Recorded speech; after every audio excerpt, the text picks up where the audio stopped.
What is going on, people? We are Tottenham TV here, back again with another live watch-along as Spurs take on Everton at Goodison Park in what is a massive, massive Premier League game for Tottenham, with a chance to go level on points with Arsenal and Man City in the top four and close the gap into first place, with Liverpool playing Arsenal tomorrow. Joining me today to follow all the drama and the action is Barnaby Slater from the Spurs on Pass podcast. How are we doing, Barnaby? You doing all right? Yes, really well, actually. I hadn't even realised that we could go level with Arsenal and City. I mean, I did hear, though, that if we score 14 goals, then we go into second place. Sorry, if we win by a 14-goal margin.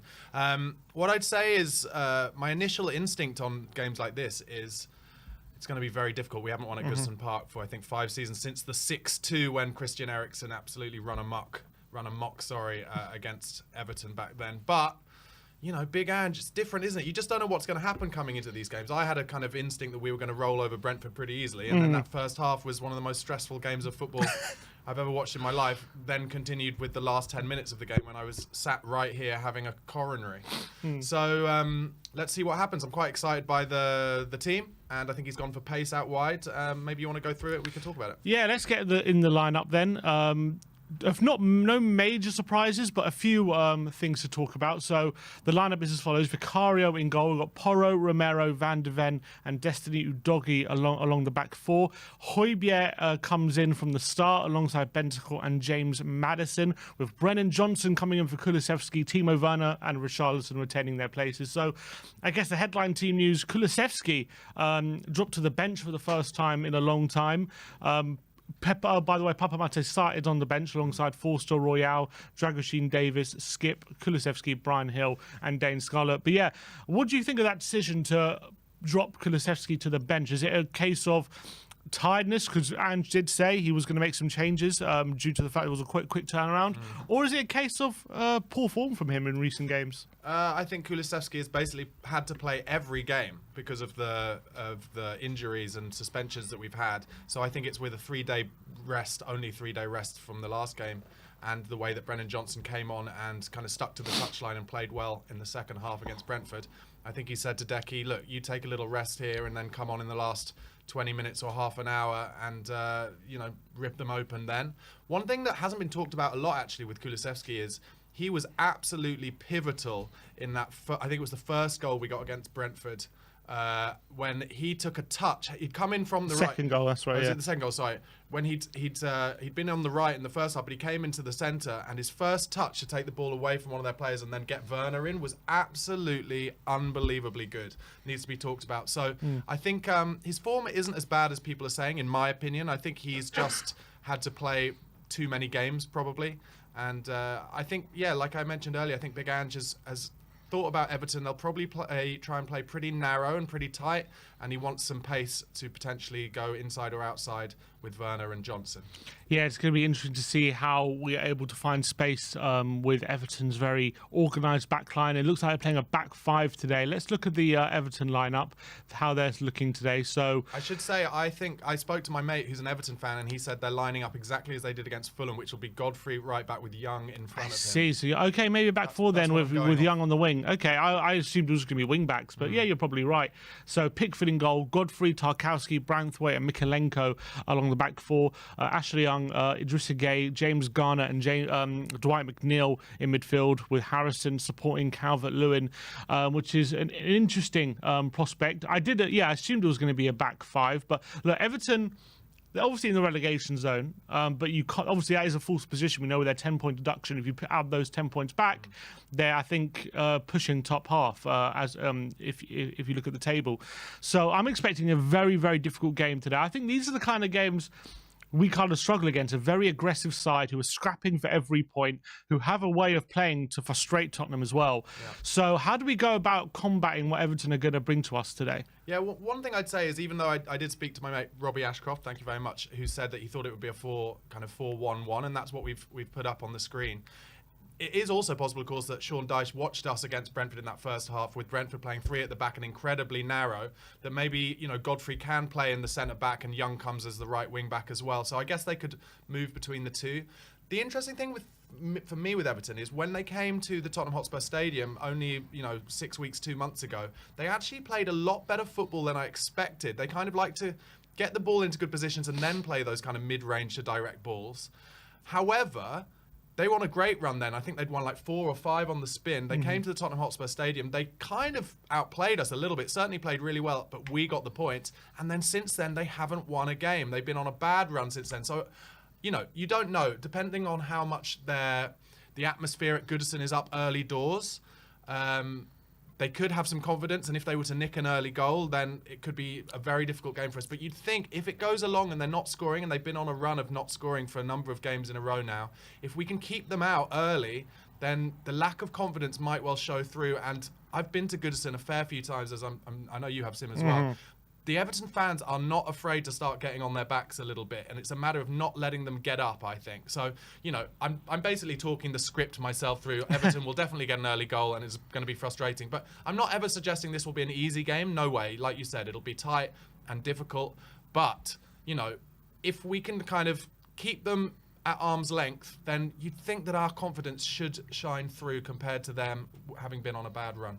Yeah, I'm looking at the players like, for me, I think that left-hand side of Mykolenko, Dwight McNeil, that is the side I'm kind of most worried about, because I think McNeil has an unbelievable delivery on his left foot if you give him time and space. Obviously, he's great from set pieces as well. I think Mykolenko is having a really underrated season from left-back as well. And if you look at our right-hand side, that's where the space usually comes from when teams attack us. Pedro Porro. Porro, as much as I love Porro, I think he's having a great season. Teams do usually like to attack down that right-hand side, because Udogie has that right recovery pace where he doesn't get really caught out of position, but Porro is more likely to. So I am a bit worried about that side. I'm a bit worried going into this game. I did predict a 1-1 going into it in the preview. Looking at that lineup, no Onana, no Doucouré, that is going to make a big difference for Everton, I feel. So yeah, Doucouré wasn't available at the Tottenham Hotspur Stadium either, was it? The whole thing, I'm just seeing from Goodison Park that all their fans are holding up yellow cards. Is this another example of them suggesting that there's conspiracy against them? Yeah, probably. Why? Because they breached FFP rules and they've been fined for it, which I understand. If you're a fan of Everton, you know, and other teams have been seen to, you know, spend money in certain ways, yet they're the only team being punished. Well, the only angle for them is the Man City angle. They don't understand, or they're suggesting that they don't understand how City's hasn't come to court yet. But you know, for me, it's quite simple. And I've spoken to my Everton fans and friends and family who are Everton fans. And they agree. It's like, well, it's because it's 115 charges. I think the one that maybe is a bit more interesting is the Chelsea one. Chelsea have a charge against them, but I think that's been it's come up more recently than the Everton one. Anyway, one thing I wanted to mention, actually, you mentioned the space in behind Porro. One thing that I think Spurs haven't been great at this season and could come to bite us today, we don't close down crosses nearly quickly enough. Like 100%. We give people a lot of space to get their crosses in. And if we let Dwight McNeil get crosses in, or if Jack Harrison gets into good spaces out wide, Dominic Calvert-Lewin is good in the air. I know he's not been on a great run, but he is really good in the air. And that could be something we suffer from. And as well, if we give away kind of deep free kicks and let them get free crosses in, we've not been great at winning the first ball from free kicks. So they're the kind of slight negatives there. But one of the big positives for me is we finally have real options off the bench and an ability to actually rotate for Ange that he hasn't had all season. Yeah, and obviously Brian Hill still, floating around the squad after his failed moves on deadline day.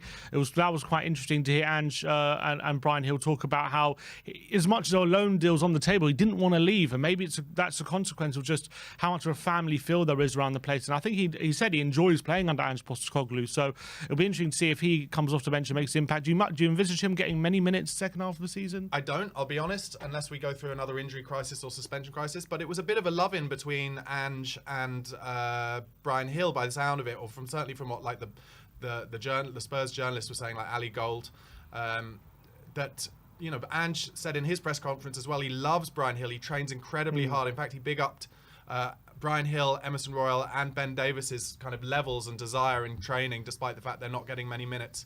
And yeah, maybe Brian Hill looked at the Brighton option, Brighton offering him a loan deal, and maybe he thought, if I'm not guaranteed first team stuff there either, then I'll stay at Spurs and keep enjoying this training. And you never know, he might get a few minutes here and there, but it seems unlikely. I don't need to bring up his lack of physicality again. I think we've all talked about it many, many times. That's definitely true. Look, kickoff is moments away here at Goodison Park. So it's good. It's a very, very important game for Tottenham, especially if we want to build some momentum going into the second half of the season. But massive game for Everton as well, who just need to fight for every point right now. Look, kickoff is here. Everton have kicked off, kicking off from left to right. Spurs in there. I don't know how you describe it. Toupee. What do they call it? I'll help here. Grey-brown. Grey-brown. There we go. No, I don't know what. They have official title for the colour. I don't know. Some people call it cappuccino. Some call it. There was an official title I read yesterday. It was like toupee maize or something stupid like that. I don't like this kit, honestly. I think we always play badly when we played this kit. But let's see. Spurs under a bit of pressure here. One thing actually I've noticed, I was looking into the data as well, going into this game, that Everton have one of the highest tackles in the final third, and Spurs are one of the highest teams to be tackled in their defensive third as well. Okay. So whether we see Everton pressing us high and trying to nick the ball of some of our defenders while we try our build-up play, I think that's something to look out for today. Yeah, and then I just heard a stat from the commentator that I mentioned earlier that Spurs haven't won here since 2018, but Everton haven't beaten us here for 10 years apparently. Yeah, that's true, since 2012, and that game was I remember that game. Was that Stephen Pienaar scored the winner for them? Yes, it was. He scored the winner. Last minute. We were 1-0 up and they scored two in the last that's 5, right. 10 minutes. I think Clint Dempsey put us 1-0 up. Here we go. Pedro Porro with the ball forward up to no one. Yeah. Everton starting on the front foot here at Goodison Park. You expect that in the home ground. A super chat here from Jory says, one sec, Everton. Good touch from Dominic Calvert-Lewin. I'll just go through this attack. James Garner on his to Mikalenko on the left-hand side. There you go. Tottenham intercepting. Can we get a transition? Here we go. There's space. Oh, bad ball from Rishi, unfortunately, but Brennan Johnson still has it on the right-hand touchline. Yeah, that was a good win in midfield and allowed us to have an opportunity to counter. But those transitions are going to be crucial in this game, because when it gets settled like this, it's so difficult to break them down. Oh, but it's a good ball by Maddison, and it's going to be is it going to be a corner? No, it's going to fall to Timo Werner on the left-hand side. That was good to see Maddison get an early cross in, actually, because we weren't doing that a lot in that first half against Brentford. Yeah, he looked a bit rusty in that first half, didn't he? But I thought he really grew into it in the second half. Yeah. James Maddison. All right, I'll go through Super Chat now. It says, Jory says, the jig is up on the double pivot, on the double invert. If they flood the midfield like the Bees did, we need a wide alternative for transition. Yeah, and Pete, I think teams are getting wise to it, of course. Teams are so tactically aware these days. You can only really have like a few weeks before teams cotton on to what you're trying to do. And I think maybe we're seeing that. But definitely with Brentford, a large problem was they had like three strong defensive midfielders as well, and it was very difficult for us to dominate that centre of the park. But once we came flying out the blocks in the second half, it completely changed, to be fair. Well, that's it. So you know, saying the jig is up is a bit kind of one note, because yes, a team can find a way to deal with it, but then Ange can make a little change. Good break here from Destiny down the left, by the way. Oh, and he tried to put Maddison in the left-hand channel, but didn't quite come off. Well defended, to be fair. Yeah, and then Ange made, like you said, exactly at half-time, made a little change, got the wide players out wider, and we scored 3 in 10 minutes. Based on what happened in the second half against Brentford, one sec, Werner's on the left-hand side. The doggy's in the box here. Can he pick out Richarlison? Oh, it's 1-0! Straight away, within 4 minutes, Richarlison with another first-time finish in the box. He scores against his former club at Goodison Park. Brilliant team goal. What a move. Can I just say, yesterday on the other day on the Spurred On podcast review of this show, I said I'm looking forward to Richarlison not celebrating 3 times. And he's got his early goal, and this might be his best first-time finish of the season. Beautiful football down the left-hand side from Spurs. Gets, I think, did Destiny get Maddison in onto the thing? Madison put Destiny in, and he cuts it back perfectly. And on the volley, I think, with his left foot, his swinger, Richarlison puts it into the top corner. Great start. Goodison silence. Look at that. What a brilliant team move. I thought we were really struggling to find space. So actually, Werner into a doggy. He finds a little bit of space on the left-hand side. And what a finish into the roof of the net from Richarlison. The only question mark is Udogie, did Udogie stray offside here? I don't think so. I personally don't think so, but I didn't celebrate because I'm not allowed to celebrate anymore. the full volley there. On the full volley, brilliant, right into the roof of the net. What a start to this game for Tottenham, and I think this is exactly the kind of start we needed, going to a tough game at Goodison Park. And Richarlison now 8 goals in 8 games. He continues his hot streak, and he scored against Everton earlier in the season as well. So that's 2-2 against them, against Zolka. But Doggy was swinging a miss. Just made just after his assist. Shot, and they've got a cross chance in. Oh, Calvert-Lewin, it's over the bar. But that's what you got to be careful of. But yeah, that's brilliant. We needed to start early in this game, maybe hopefully quieten the crowd a bit. I'm surprised that we've started this quickly, and I'm really delighted about it.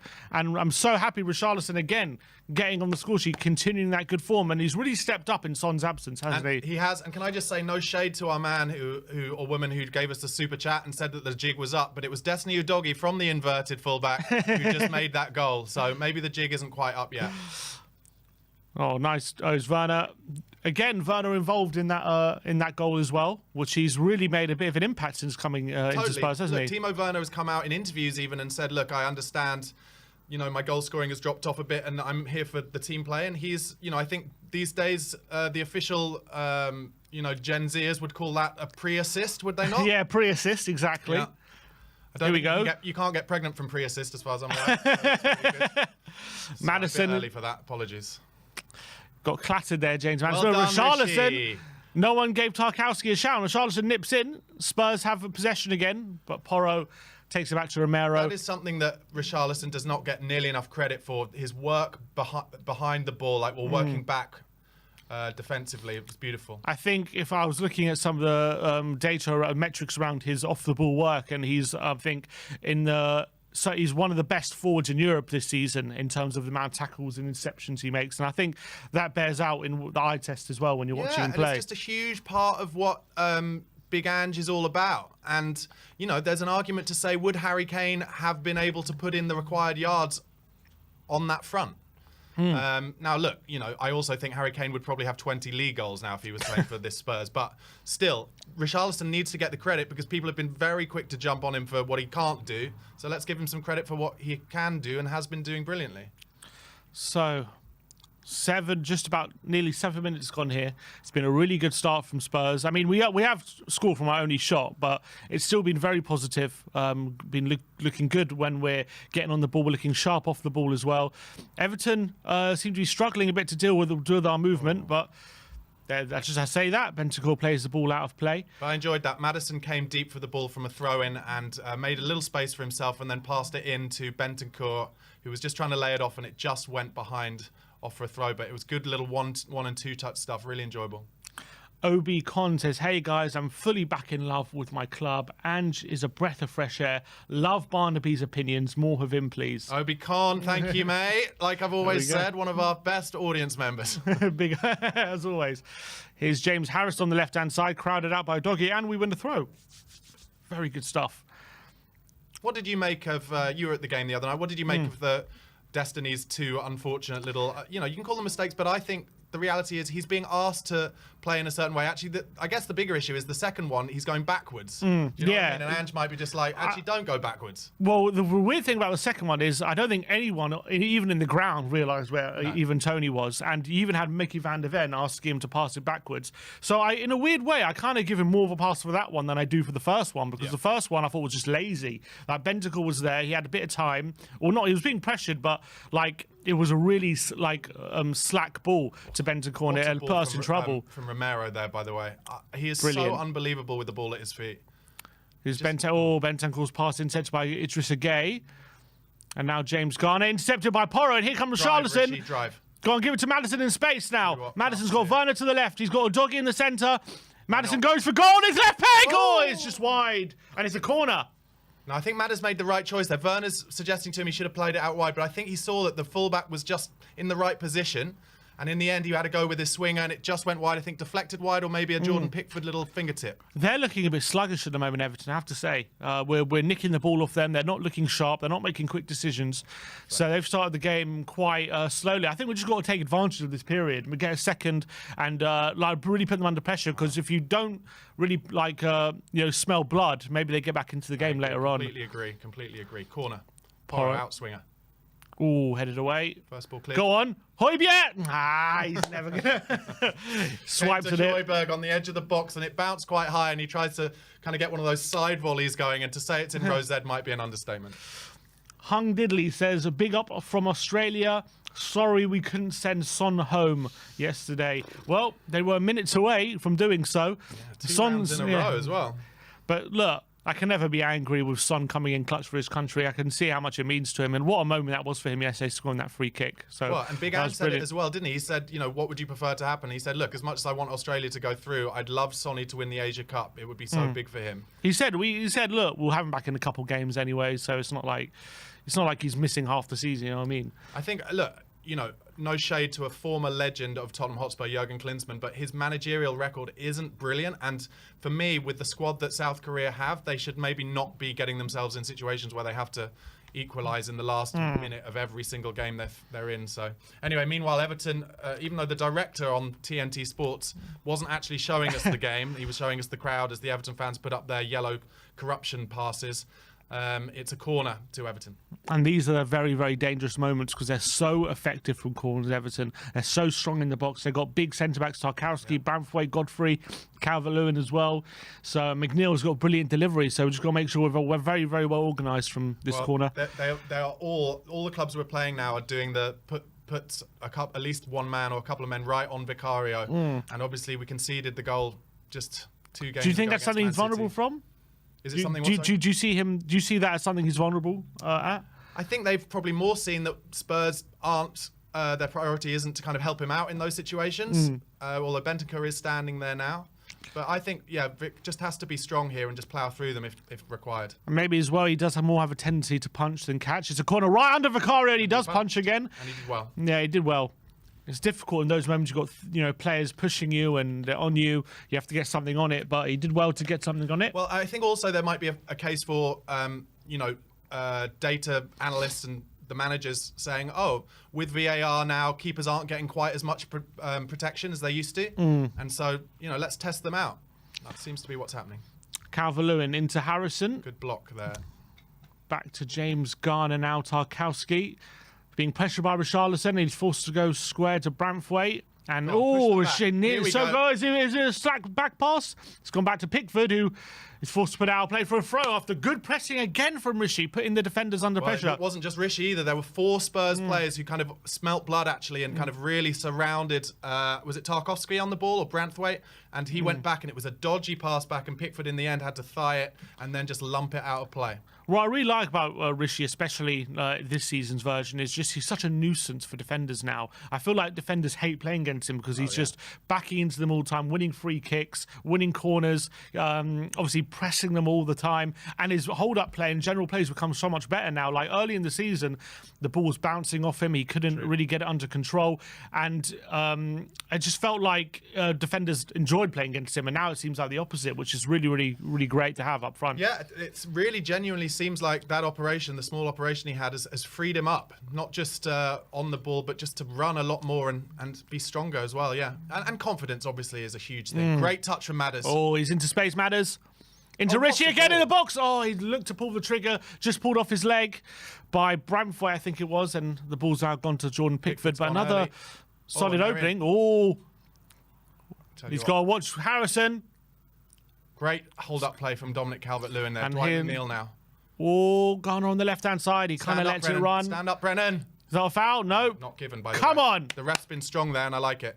Come on, Brennan. Take him on. Take him on. There we go, Brennan. Takes on Mikalenko, but he kind of checks back inside. No, don't pretend to be injured, Brennan. Stand up. Oh, it's Dwight McNeil. Going right through the heart of the Spurs defence, and it's going to be a... Højbjerg, I would have thought, no? It's definitely a foul.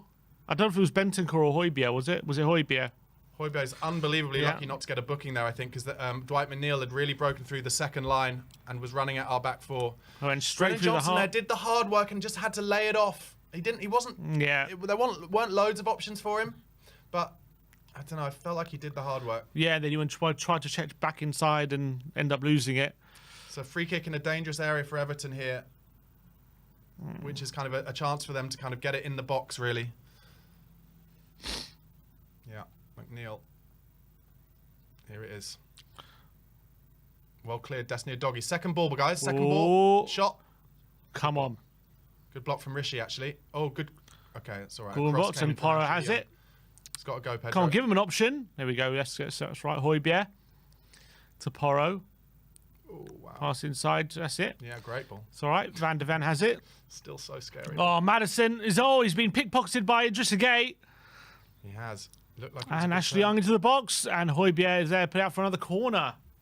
Good positioning from Højbjerg, though. Saw that we'd lost the ball just outside our box and they were likely to throw a cross in, so he kind of sat in between his two centre-halves, wins the first header out for a corner, and the fans are just getting behind Everton a little bit here. Got to stay strong here, boys.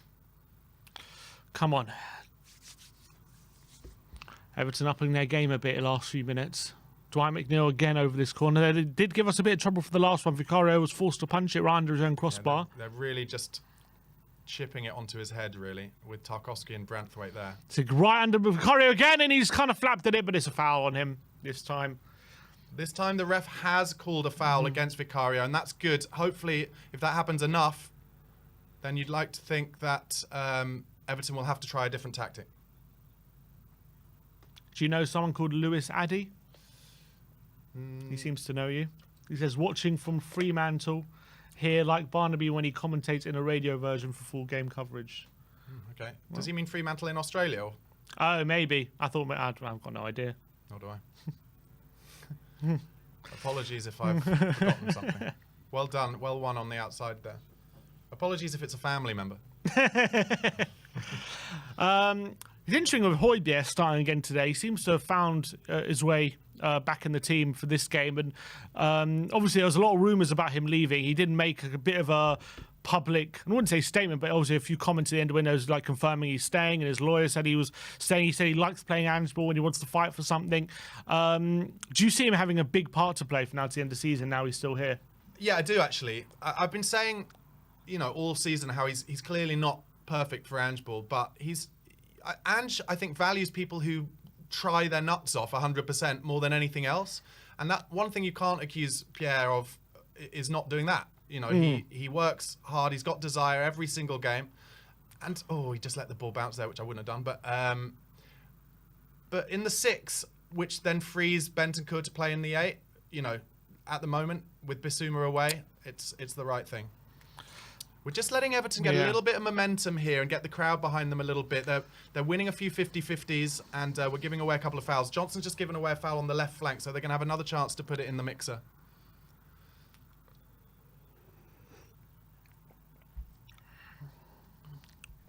Yeah, giving them too many opportunities from set pieces, which I don't like. But we dealt with them so far. Here's one of those deep free kicks I was talking about. McNeil to the back post. Rishi's let it go over his head, so a chance for a cross for Ashley Young here. High and long. Can Porro get there first? Yes, yeah, he can. good And clearance. we've cleared it. Everton definitely growing more and more in this game, though. Big It's a diagonal. good ball there for Mikalenko. There's Ashley Young on the right-hand side, taking on the doggy, and he gets to another corner. Does he? No, Van de Ven is going to prevent that. Stand up, don't foul him. Well done, Madders. He did well, but he a bit dangerous with a high foot there in his own box. Yeah, any contacts, and he could be in trouble. Ben, can he win the challenge? That's good effort. Nearly winning the duel. Bit of head tennis in central midfield here. Everton get the ball back again. Yeah, Ali McCoy on CoComs calling it frantic. It is quite frantic. Just don't let him through. Garner looking for space on the left. He decides to go back to Branthwaite. And now Tarkowski being pressured by Rishi. It goes long for Godfrey. Ball. It's a good ball. Actually, Calvert-Lewin picks it up, but Van de Ven is over to him, confronts him, and he's forced to go backwards. Send him back again, because Mickey's got to get back in the centre if a cross is about to come in. And here it is. Ashley Young on the right-hand side, cuts inside on his left peg, and Romero clears only as far as Dwight McNeil, though. They're winning a lot of second balls at the moment, Everton. And they've got a lot good of space ball. out for the Mikalenko's in a Orient. lot of space in the box. Across the face to goal. And McNeil, it's hit Harrison. And Harrison's in an offside position. That might have been going in if it didn't hit Harrison. Might have got away with one there. It was a great ball in from the left, and he's volleyed it. I always find these... Oh, he's well offside. Oh, Mikalenko's miles offside. Yeah, the first ball was offside, so it wouldn't have counted whatever happened. Yeah. But I think I always feel like these opposition, sometimes either whether it's a wing back or a full back, when they come forward, they always find so much space at the back post. The amount of times I've seen a player with loads of space at the back post is quite concerning this season. yes, completely agree. I mean, that's one of the few negatives, I guess, is there's always space over the back. I'm going to clutch at straws for a second here a little bit. In terms of the Premier League, it's one of the worst pitches I've seen. Very patchy and a little bit bobbly. And so if Seems very dry as well, if we don't doesn't go on it? to win this game, that's why. Everton have done it on purpose, maybe to stop us playing football. Like But the old Cambridge manager in the 80s who used to leave the grass long in the corners and just get the team to whack it up to the corners so it would stick in the long grass. Brennan's pass to Porro's over here, but Pickford's pass intercepted by Brennan Johnson. He gets a quick ball in. Oh, Richarlison couldn't get it under control. Nice quick thinking from Brennan, though, to get the ball in quickly, but just couldn't quite get it to Rishi. And now Calvert-Lewin up against Van de Ven. Does he want a free kick? No, he doesn't. This battle at the moment. Van de Ven is sticking to Calvert-Lewin like a rash, and you don't see many players as big as Calvert-Lewin, and Mickey Van de Ven is about double his size, so it's enjoyable at the moment. Madison now coming deep in central midfield to get on the ball, and I don't mind that. Ali McCoy said it's been frantic, and maybe Madison should get on the ball more, and I calm it down. I don't mind that at all. Yeah, it just gives us a bit more control. We haven't really, I don't think we've had too many chances at all. Oh, nearly another short back pass with Richarlison nearly getting on the end of it, but it just gets to Pickford. Come on, Højbjerg, get to Harrison, get goal side. Does enough. Yeah, holds him up, holds him. Oh, he's been nutmegged though. And now Ben Godfrey, good challenge by Udogie. Destiny. One more. That's it, Go on, Timo, Højbjerg. bit of space. Here's Tell you Werner. what, stick him in. Stick Destiny in. Oh, he's bad ball overhit the from Timo. pass. Nice thinking. We haven't threatened that much since the goal, but Everton have been growing back into it. But it's been, I wouldn't say we've, conceded any chances or anything, but something's happened. Who's Højbjerg? I think Another. It was at the replay. It was Ali McCoy doing an impression of how Branthwaite felt when he nearly gave the ball away. Oh, I see. Porro. Oh, not Just a good our ball. passing isn't quite at the races yet, but we're making good positions and Pickford, we're play, trying is to it? do the right things. Yeah. 20 minutes gone. I think Madison, when he's been on the ball, he's looked a lot better than he did in that first half against Brentford, that's for sure, today. Definitely. Sharaith says, every headed clearance we do finds a blue shirt. That's kind of true at the moment. That's what I'm talking about with those second balls. But that's a good point. Højbjerg's pass looking for Bentancur. Can't get him involved now. Just again, Calvert-Lewin on the left-hand side. Is he onside here? Van de Ven comes over to him. It's a great challenge, and he's offside. He was offside anyway. Van de Ven's furious. He's like, put the flag up. It's a contest. It happens every game. The late flag goes up and then the player shouts at the linesman saying, put your flag up early. It's like, no, that's the rules. Van de Ven's gone livid at the lino because he's livid that he's had to put his pace afterburners on. Good line between him and Romero. Right, I don't know if you saw this morning some quotes coming from Cuti Romero about Van de Ven, and he was saying how he feels that Van de Ven is one of the best centre backs in the league at the moment, and Premier League footballers, a lot of it when it comes to how people thinking about how good they are, it's all about, a lot of it's about marketing and about PR, and maybe Van de Ven doesn't have that, but what he sees from Van de Ven, he's one of the best centre backs in the league. Yeah, I completely agree. But look, I'm very happy for Van de Ven to go under the radar. Do you know what I mean? He's an unbelievable player, and they just have a brilliant partnership as well. It's going to be hard for Dragusin to get in, but the fact that we've got options is the most important thing. And Dragusin's only 21 himself anyway, so it's a real exciting time for Spurs in terms of the players they're buying for the future as well. Yeah, I was wondering. Rishi's giving it away to James Garner. And now Ashley Young running down the right-hand side, inside to Calvert-Lewin, but intercepted by Højbjerg, and Rishi puts in a channel foul. Yeah, I was wondering going into this game if Angel's slightly considering maybe a back three just to get Dragusin's aerial ability in this game, but obviously avoided that temptation. But I do wonder whether at some points this season, obviously we've seen it already late in games, he's gone to a back three, but whether there will be certain games he'll start with that, I do wonder. Yeah, I've seen some journalists from Scotland talk about and some journalists from other parts of the world where Ange's manager saying he's not totally wedded to the four. You know, he has played the three at the back at different times. And now we have the ability to do so. And also with Ben Davis, you could potentially do that as well. Obviously, he plays left centre back. Here's Mikalenko into the box. Had it Godfrey back past flicks on to Young and a swipe Doggy, and it's another corner. Panicked a bit there, Destiny. They are pressing us quite well, Everton. The reason why they're winning so many of these second balls is they're quite high up the pitch, pressing us after, when the ball breaks from 50-50s. They had a good chance there. Mikolenko with a cross in it, kind of smashed it across the middle, and then Rishi, unfortunately, Gave it away there. looked kind of a non-existent pass. Okay, interestingly, now the centre halves aren't right on Vicario for the first time from this corner. So you'd think they're going to play this a bit deeper in towards the penalty spot.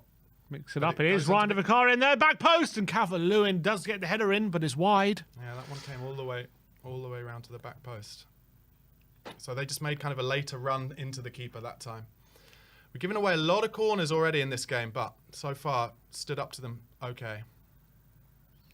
Just like us to provide a bit more threat going the other way, but it's always tough in away games, especially against teams like Everton who are aggressive, good defensively. Sometimes you just got to manage the game, and let's hope that we pick our moments between now and the end of the first half to get forward. We're in that period of the game where we've got to kind of earn the chance to make some chances, if you like. But they're pressing us. There are kind of two men around us every time we got the ball at the moment, and they're in that period where they've conceded an early goal and they need to get an equaliser, so they're really going for it. But I think there will be chances on the transition. Yeah, they definitely threatened to kind of give us some chances from sloppy mistakes in their defensive third, but haven't quite made it. Van de Ven though going over to McNeil. You look, when he comes over like that, it's like a steam train. There's nothing really you can do to stop him.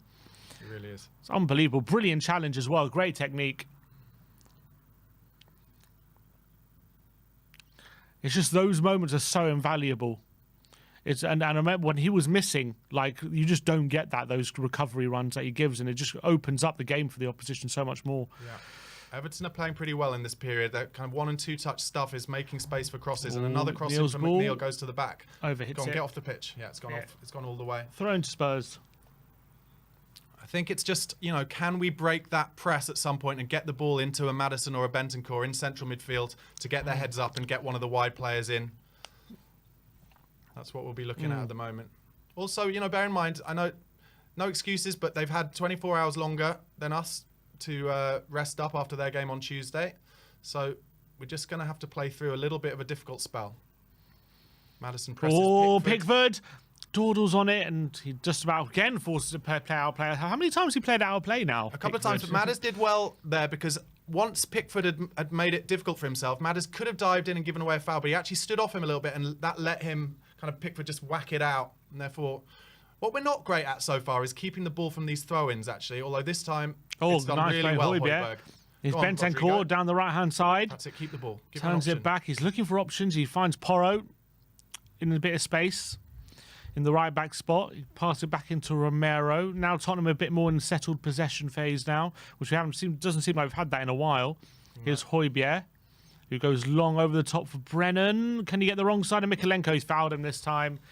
And a free kick to Everton. I wish he hadn't. It's one of those classic situations where any fullback, if they're facing their own touchline, they will always just, if they feel anything, they go down and they always get the free kick. Johnson needs to be a bit smarter there and just be like, he's in a difficult position. What is the best he can get out of this? Is just to whack it high in the air. And unfortunately, we've given them the ball back.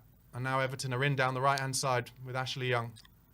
Seems to be getting all sorts. Oh, it's a decent ball in, but no one in there, thankfully, for Spurs. It's over Calvert-Lewin's head. Here's McNeil on the left-hand side. Don't let him cross Porro. Don't let him cross. Well done. Block the cross. He's such a good crosser of the ball, Dwight McNeil. Thing is, the Goodison Park faithful, they love just lots of crosses into the box. They want direct football. They want play to be quite high energy, but quite direct and strong. That's what gets them going. In fact, that's what we're kind of allowing them to do at the moment. In fact, Everton are top of the league for crosses per 90 this season. Don't let that bounce, Romero. Oh, wow. Oh, heads it back to Vicario. I was worried for a minute if Calvert-Lewin was going to get on the end of that. That's good. Okay, he needs an option here, Van de Ven. What's this? Everton. Nice for Maddison. Oh, wow, we're giving the ball away too quickly again. Here's Harrison. Højbjerg goes over. Gets out wide to Young. Stop the cross, Destiny. He does, and it's another corner. So there, what happened was we were trying to play kind of Ange ball from Vicario, threw it out. A couple of nice little passes, but the final pass into Richarlison had kind of feinted to come short to get the ball, but then had turned off to try and get it in behind. And in the end, we pass it straight into the Everton players. They win it, and they come forward and win yet another corner. It must be their fifth or sixth, I would have thought. Yeah, they have responded well to going 1-0 down, Everton. Although Vicario hasn't really been worked at all. Oh, no, I don't like the sound of that. Oh, but it's right again. Oh, my God, it's a goal. It's a goal. Like I said, I didn't like the sound of that. It's gone right over Vicario's head. I'm not sure what exactly happened. No one's complaining, so it does seem to be a... Oh, what? The guy's trying to pretend it's a foul. He's trying to pretend that the goal's been given right over his head. I don't know who... I told you, the VAR is allowing refs not to give decisions that they would normally have always given. But I have to say, from first look, I didn't see anyone challenge Vicario. So let's see. He's certain it was a foul, but he was against City as well, and nothing really was given. So it is 1-1, though. Calvert-Lewin has put the ball in the back of the net. I'd like to see a replay, though. Here we go. McNeil. He's backing into him. Jack Harrison backs into Vicario, but they're never going to get that. Does he prevent his arm, though? Yeah, he does, but they're not going to get that. The only person who got it was Ederson, got one of those against Liverpool, I think. No, it was Alisson against Alisson, yeah. Yeah, I don't see it. You shouldn't be allowed to there's touch not the enough keeper, there. But it won't be given because he didn't give it on the thing. There's not enough there. That's the thing with Vicario. I said it after the Man City game. He's just got to plough through them. He's just got to plough through them. I'm sorry. He has got to plough through them. Oh, no, it's not offside. There's no offside. No, because it's gone backwards. It's a 1-1. There's no foul there. It's been coming. The cross goes right over Vicario's head. It was headed back across the face of the goal at the back post, and Calvert-Lewin heads it in. And yeah, as you say, they responded well to the goal. We haven't really got our passing game going since we scored. And again, they haven't really done much in terms of getting shots off, but they've been the ones on top, and they probably deserve to be level now. And now Vicario is being pressed by Harrison. Now they've got their tails up. The crowd's up now, and it's going to become a very, very difficult game. Already was. But we just haven't done it, haven't hurt them at all since we scored. We haven't, gone forward at all. We've tried, but... No, they've pressed us well. Yeah, we haven't been able to get into their half. But look, the reality is Vicario, I'm sorry to go back to it, but he has to realise now that he's not going to win those fouls. So he has to plough through the player. He has to be strong and plough through because they're not going to give it the other way as well. Never has a penalty been given for a goalkeeper being strong at a player, especially Jack Harrison's what, 5'8"? You can't allow him to back into you and then the ball just go over your head. You just can't. Yeah, agreed. But hopefully it's not becoming a pattern now with Vicario, because that's twice it's happened in recent weeks. Because that's why the opposition are telling men to do it. They've seen a weakness and they're playing on it. But look, as ever, now what this means is, the mentality of the game changes again. So Everton, who are really front foot, they will now be a little bit happier with their lot, and maybe we'll sit back 3%. Garner's gone down. What's he complaining about? He thinks he got a hand in the face from Destiny. Yeah, you've got to put it behind you, I'm afraid, Vic. Sorry, mate, but he's complaining to the ref, but he's...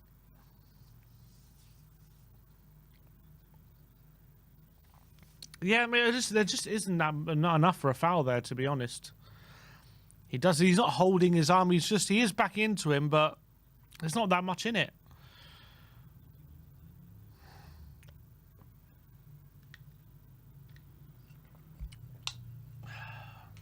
The one that I mentioned, the Alisson one, it was way less than that. That's the issue, is the consistency. As ever, when people talking about referees in the Premier League, it's about consistency. But Vicario now, with 2 of these in 3 games, has to know that he's not going to get these anymore. So he has to be the aggressor. I'm sorry to bang on about it, but I'm a goalkeeper, and you just have to do what you have to do and plough through them. You're not going to get these free kicks, mate. That's something we definitely need to work on, because clearly becoming an issue, which is very, very concerning. But do you think it's a case of Vicario is not that great when it comes to coming for crosses? Is that a weakness in his game, do you feel? No, I think he's good at coming for crosses, but I think from corners, they've seen that no Spurs player is protecting him from anyone that stands on him. Ange obviously doesn't want to do that for some reason. He wants to keep more players marked or what have you. And so they're just saying, okay, do whatever you can. Just a little, you won't give away a foul if you back in a tiny bit. And That's all it takes, little yeah. amount of backing, it stops him from moving his feet quick enough to go back. You know, when you're moving your feet backwards, you've got to get lots of little steps in quickly to go back. And he did get a little bit on it, but he didn't have enough on it to get a fist, and it was just a flap. And then, you know, they had 3 men in behind, didn't they, basically? No, There were no Spurs players around any of those Everton. You know, about 3 of them could have scored in the end.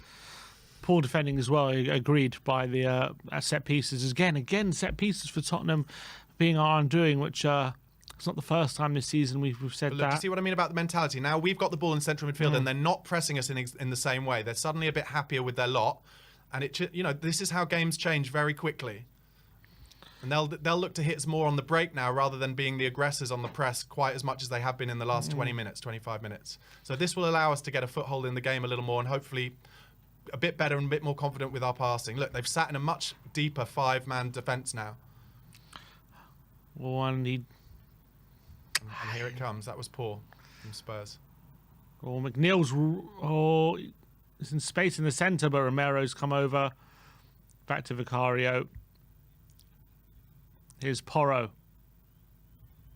Give him an option. Needs an option. Oof, what Into a horrible ball Rishi. to give Flicks him. into Bentancur. Flicks into Destiny. It's actually worked Really out. well. And he goes long to Werner, and they can't get it. He would have been offside, would he? I'm sure he would have been offside. Come on. Ali McCoy's.co.coms is right. Udogie had a chance to give it to him much earlier over the top, and Werner would have been in, but he took another touch, or at least another look up. Destiny's a little, like, maybe 5% off it at the moment. Maybe a little lack of confidence from those mistakes the other night. All right, throw into Everton. Long down the line, looking for Calvert-Lewin. Flicks it over Van der Ven's head. Harrison picks it up. Romero, though, wins it back for Tottenham. And Højbjerg, an aimless pass to no one. He had so much space Yeah, around him don't then. stand Yeah, that. and Ange shoots him a look. Ange must hate that. When a player like him has time and space, he just aimlessly punts it forward to no one. Godfrey. Van der Ven picks it up and wins a throw. Oh, it's very rarely an enjoyable game at Goodison Park. They love making it into a scrap, and that's exactly what it is at the moment. Yeah, we haven't seen anything from our wingers in this game so far. We've really struggled to get a foothold on the ball in this game and try and keep possession, playing through Everton. It's been very, very difficult. They've been so aggressive. I don't know how we get our wingers involved. We just need to. I don't know. And Bentancur, I have to say, has really not stamped his authority this game. Just as I say that he's given the ball away. Oh, twice. Twice, yep. Calvert-Lewin picks it up on They're the edge in of the here. box. And good defending by Romero prevents the opportunity from making a real chance. And now Brennan looking to get Richarlison in behind, but it's been blocked. I think Brennan sometimes isn't careful enough with the ball. I agree with that. Long ball forward, looking for Ashley Young on the right-hand side. Destiny's over to him. He dribbles out of play. It's going to be a throw-in.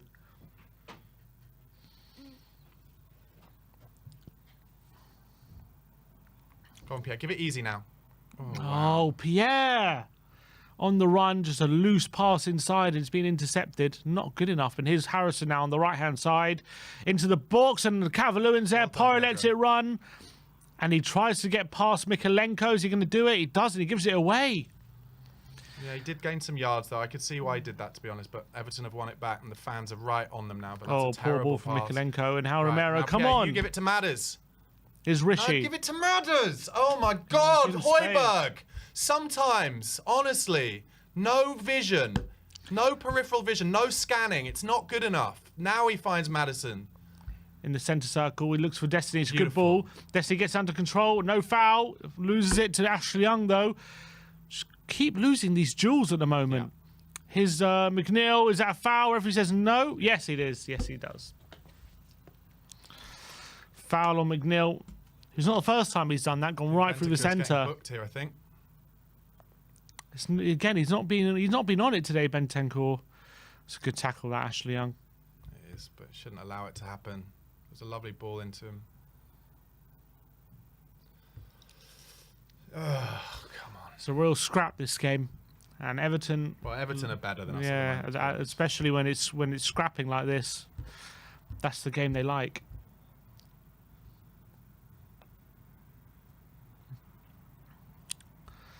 There's Garner and there's Dwight McNeil over Very it. central, this free kick. Here we go. They dink it to the far post. Rishi's got to get up early.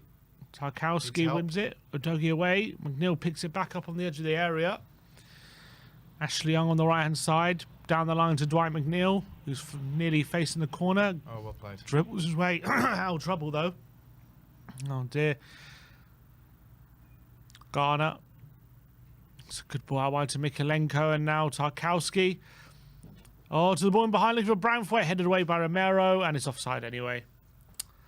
Which is good because we were about to give it straight back to them just outside the box, as we've done many times during this game.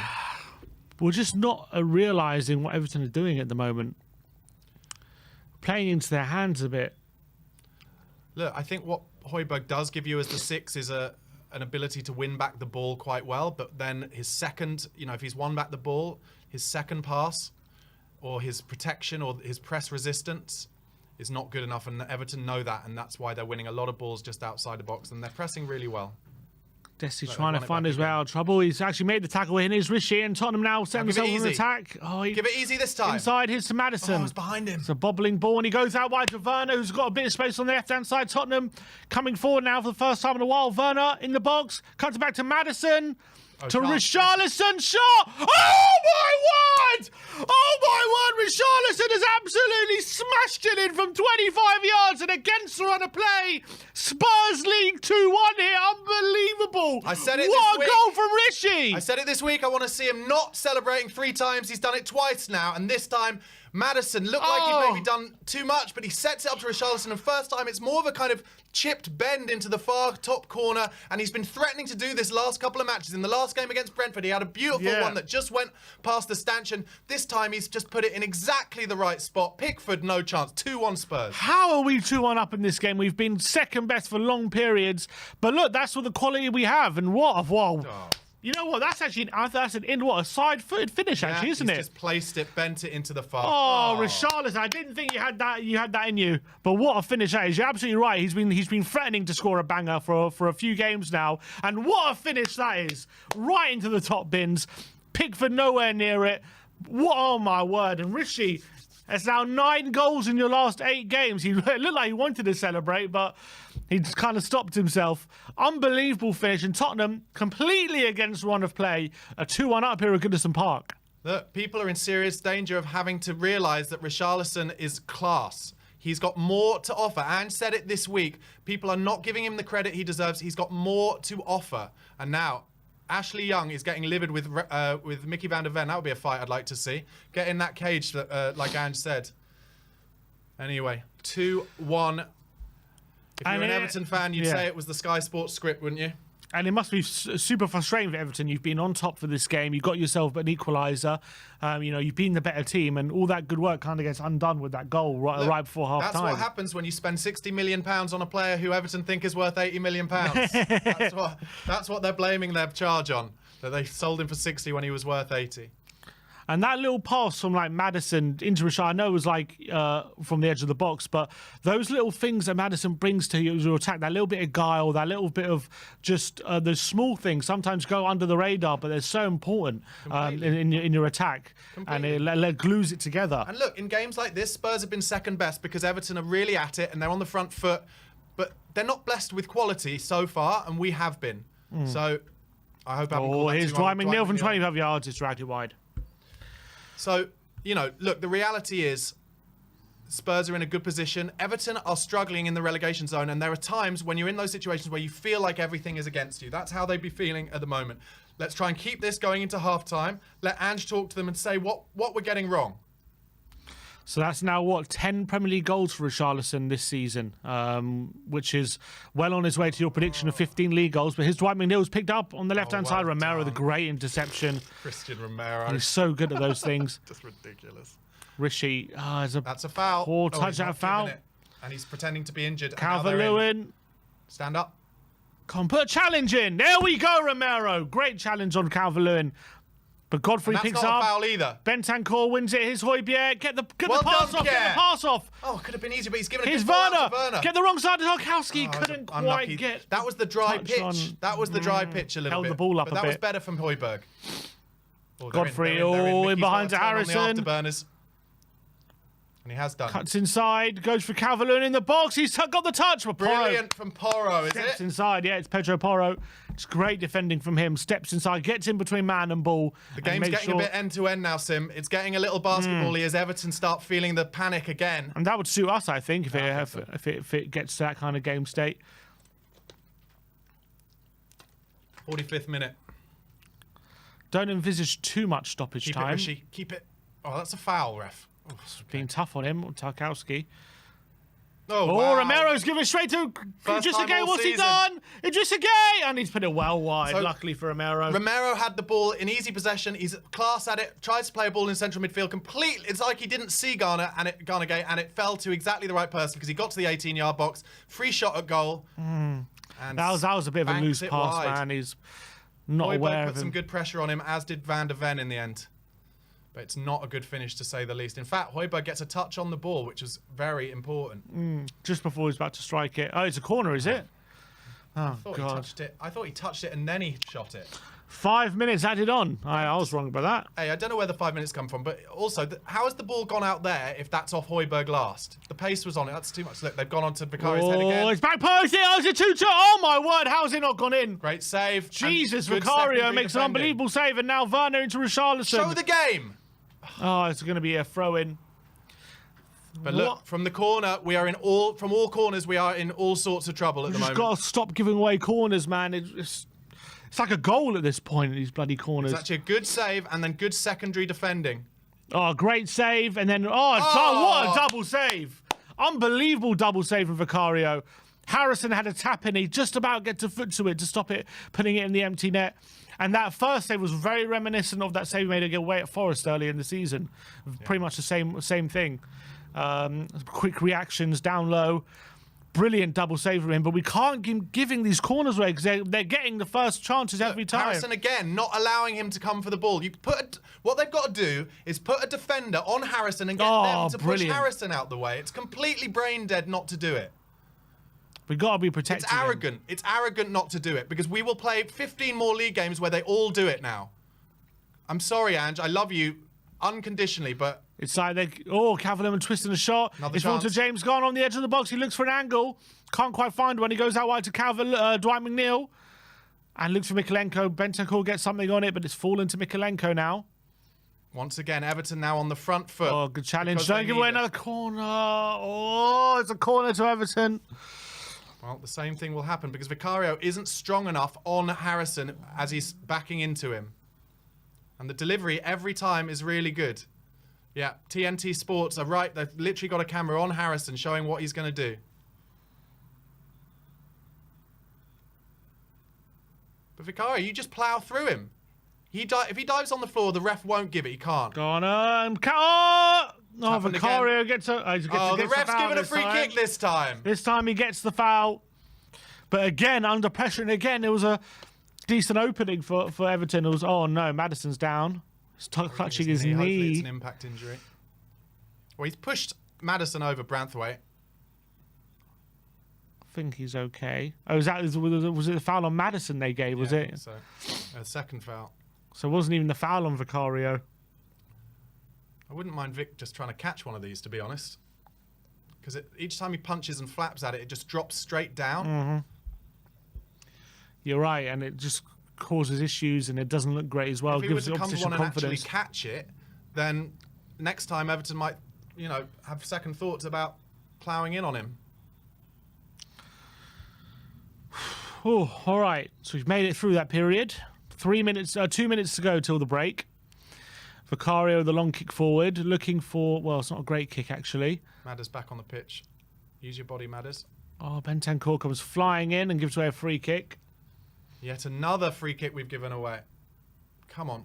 I'll tell you what, Brennan Johnson has not been in this game at all so far, and I would not be surprised if they brought on Kulusevski second half. Get off the pitch, get off the pitch, get off the pitch, get off the pitch. Yeah. Yeah, Godfrey can't keep it in. Throw into Tottenham. Yeah, Johnson has been involved. At least Werner was involved. He was involved in the first. Both goals, wasn't he, Werner? Yeah. So you've got to give him a bit of I'm credit. not saying it's Johnson's fault. There's just been a couple of occasions where he's not been careful enough with the ball. And, go on, Rishi. Go on, battle. Ah, Good Garner turn. turns does really He's well. a good player, isn't he, little Garner? He is. He's having a good season at the moment, James Garner. Here's Really Harrison. good in these areas. The right hand side, and Mikalenko's free on the back post and goes for goal. It's a free kick against Everton. Yeah, a free kick given before the shot. The shot came in from Mikalenko on the volley. Well saved by Vicario, but free kick already given away in the middle for a foul by, I guess, Calvert-Lewin on... No. Yeah, is it Garner? It's Garner. Garner on Johnson. Johnson, he did well to get back in his own box, actually.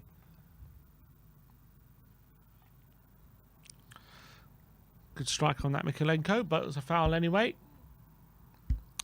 Tottenham playing it short. Here's Romero, who's being pressed by Calvert-Lewin. Doesn't have many options. He goes down the line. Can Johnson keep it? He flicks it into Maddison. He can't get there, though, and it's up and under from Tarkowski. Romero wins the header. Johnson wins a flick. Can Richarlison pick it up? He can't. Johnson, like he's doing a little flick round the corner there, and I'm just like, the chances of that going to one of our players are pretty minuscule. That's no, Porro. Can he get it in behind to Rishi? Rishi's got space. He didn't turn in the right, and it's half time here at Goodison Park. Extremely stressful. Tottenham do somehow go into the break 2-1 in front, but that doesn't tell half the story. Everton putting Spurs under increasing pressure, especially after both goals scored. They did get a goal from the corner. That's probably been the story of the half, how Everton have punished us with their corner kicks and how they're putting Vicario under pressure. And they've really found what seems to be a glaring weakness in our kind of how we're trying to defend from these set pieces, because Vicario at the moment is very much struggling to Maddison's having a big talk with him going down the tunnel. I literally think Maddison is just saying, just absolutely plow through them. You are the stronger person. You have the protection from the referee. You can be just as strong with him. If Harrison is allowed to back into him and use his weight on him, then Vicario is of course allowed to do the same thing to get him out the way. Like, that's the reality. So Maddison is telling him that. He's like, I don't want to see that again. Maybe he's also saying maybe catch the ball. I mean, look, I agree with you. You know, it feels to us like the story of the game, that they're putting us under loads of pressure, especially from these corners. But also, if you're an Everton fan right now, you're saying, well, Spurs have basically made 1.5 chances and scored 2 goals. And, you know, we will, as the game stretches out, we will make more chances, and we are quite clinical at the moment. So we need to just keep it tight and defend a bit better, and just keep hold of the ball a little bit better. Every time it comes into one of the forward players' feet, and I mean specifically Johnson and Richarlison, it's kind of not sticking very well. We just need to be a bit better at that. Yeah, and I think that is a good point. Like, Everton have put a lot of work into that half, clearly been very much like very aggressive, very intense. There could be a case for there's only so long they could keep that up for. Maybe they're going to start to tire one point as well. When they're on top like they were in that first half, and they come into halftime 2-1 down, yes, they'll get encouragement from the fact that they played so well, and maybe they'll go into halftime thinking they're still in the game. But as well, there's got to be a bit of them thinking, we were so good in that first half, we were so on top, yet we're going to halftime losing, and sometimes you can take a bit of momentum out of them, and hopefully Tottenham can't be worse in the second half as they were in the first half. Yeah, hopefully Ange will have a word with them about what they can do a bit differently. My instinct is whoever scores the next goal in this game is most likely to win the game. The next game goal will be absolutely huge. Look, one thing I will say is we've got options off the bench. Don't forget, we've got Pat Matasar off the bench as well, and he will offer something different in the midfield, be that for Bentancur, or if he were to take Højbjerg off at some point and put Bentancur back in the 6. Sometimes we do miss Bissouma. Like, I know Bissouma wasn't in great form before he went away, but he is always brave on the ball and press resistant, other than maybe 1 or 2 occasions I can think of where he gave the ball away. But we missed that a little bit. I don't know. As the game stretches out, Everton, like you said, will they be able to press in exactly the same way? Probably not. Kulusevski is one of the players we've got who does hold the ball up really well as it comes into his feet. Really strong, uses that big backside of his. So that might be an option sooner rather than later. Ange never afraid to make a half-time substitution. Wouldn't surprise me if this time he says, Brennan, it's not the game for you. You did really well coming on at half-time against Brentford, but now we need a bit more strength in there to keep the ball, hold the ball up. Yeah, I feel like it's a bit of give and take sometimes with our wide players, because I feel like with Johnson, obviously you have that pace in behind that threat, but then I feel like we really struggle struggle to make the ball stick sometimes when you've got him and maybe Werner on the right hand side. We can't keep possession enough in the final third to like get him in behind. But then you've got Kulu there. He can make the ball stick, but then he doesn't have that threat in behind and that pace to really stretch defenses. So it's all kind of like pick your poison in a way with those two. I agree, and there's an argument to say as the game gets stretched, there'll be more space in behind. Yeah. But at the moment, the issue is more we're not being able to keep the ball. So it's whether he hopes to keep it at 2-1 until the 60 minutes when the game really stretches and then Johnson will get chances, or whether he's like, actually, what I need to do is keep the ball up there a bit more now. Because actually, the few times that we have managed to get the ball and get it down on the halfway line or further forward, we've then got it into really good positions in the pocket, and that's when Maddison has really got on the ball. So, you know, you've got to say the key for us should be how can we get Maddison on the ball in that forward area more, because he is making the difference. Yeah, and I think when he has had picked his moments, that's when we have looked our most dangerous. And I think he was involved in the second goal as well, when he played a really nice ball out wide to Werner, who obviously played back to him, and we got the goal from there. Werner as well has been involved in both goals, played doggy in behind for the first one, which he pulled it back to Rishi, and then he played a nice ball into Werner, into Maddison, who set up Rishi for the second goal. So as much as Werner's not been that involved, he's definitely been, in terms of out of him and Johnson, he's been a little bit more effective, a little bit more in the game. But obviously, let's talk about Richarlison, because 2 goals today, 2 great finishes as well, and that's like he's really starting to show that quality, because he has scored a lot of goals so far this season. He's now on 10 Premier League goals. But I think this is the first game I'm looking at those goals. I'm thinking, wow, what incredible finishes. The goals before have been kind of poachers' finishes, like in and around the right place, right time kind of thing. But these finishes today may be really showing that not only is he growing confidence, he's getting in those positions, but he's really upping his quality as well. That finish for the second goal, I haven't seen that from Richarlison, even Belly in an Everton shirt, let alone a Tottenham shirt, with that kind of finish. So incredible first half from him, and 2 unbelievable finishes from him. I've been saying it for a while. One thing that he does have that he hasn't shown for Spurs quite yet is the open the game up, open the ball into the top left-hand corner, kind of almost like a classic Sonny finish. We saw that for the first time today. I also said, when Sonny went off for the Asian Cup, I said, Richarlison to me has always felt like a player who needs to be the main man and feel like he's the most important man in the team. And he'll get an opportunity over that period where Sonny's around to be to be that man. And I think his confidence is showing that that's what is happening. We are seeing him improve as the number 9 of a top 6 club. This is his first opportunity to do that. And really, look, 10 Premier League goals. I've not got the goal scorers table, but what does that put him? Like probably 4th or 5th in the Premier League goal scorers chart. There aren't that many with more, I doubt. So look, he's doing really well. He's shown another side to him in the last couple of games, taking shots from further out, showing he's got it in his locker, as you said. And look, let's get him another chance, because I think he'll score another goal. If we make him another chance, I think he'll get his hat-trick. Be unbelievable. We can get a hat-trick. Let's look at some stats then at the break, just to tell the story of the game at the moment. Going into half... Gone. No, I just want to say one more thing, because it's in my mind, and I keep forgetting to say it. Nobody goes to Goodison Park and has an easy game, especially not teams in the top 6, because they prefer this kind of dogs of war element of football. It's the games where Everton have to be on the front foot and break teams down, and they're the underdog, and they're not the underdogs. That's where they really, really struggle. And so these are games that are suited for them. So look, if we can get a win at this game, especially with the next 3 home games that we've got, it's absolutely huge. So look, no games like this are ever going to be easy. We have to remain patient. You have to fight it out at Goodison Park. You have to earn your right to make chances to score goals. If you do that and you win the game, honestly, huge. No club goes to Goodison Park and thinks this is going to be an easy game. Yeah, 100%. I've seen a lot better teams go and struggle. I saw Man City earlier this season. They went to Goodison Park. I know they ended up winning the game 3-1, but first half, they were 1-0 down and very much having struggling to get a foothold in the game, and they were being pressed really intensely. But they're showing a replay of the goal. Watch this. So it does hit Harrison. No, but wait. It hits Calvert-Lewin's head, and then it hits Harrison, so he's offside. But Rishi and Vicario are both there. So is he offside? I didn't see Richarlison. Richarlison's there. Yeah, fair enough. So fair enough. Unless it hit his hand, no, I don't no. So, but it's Sorry, Harrison's goal. I didn't see Richarlison. I guess it's Harrison's goal. That's what they're trying to say. Looking at the stats here, Everton first half 1.22 XG to Tottenham's 0.66. Total shots 8 for Everton, 4 for Spurs, 2 on target for Tottenham's 3. 6 corners for Everton in that first half, 1 for Tottenham, and In terms of possession, 53% for Tottenham, 47% for Everton. We have made more passes, but definitely have been under tackles. Everton leading 13-10, interceptions. Spurs leading 17-5. We've been obviously making more clearances, 16-7. Big chances, it says here, big chances created for either side is 1 each. Obviously, they got the one from the corner. They've had 5 shots inside the box. Obviously, we've had 1.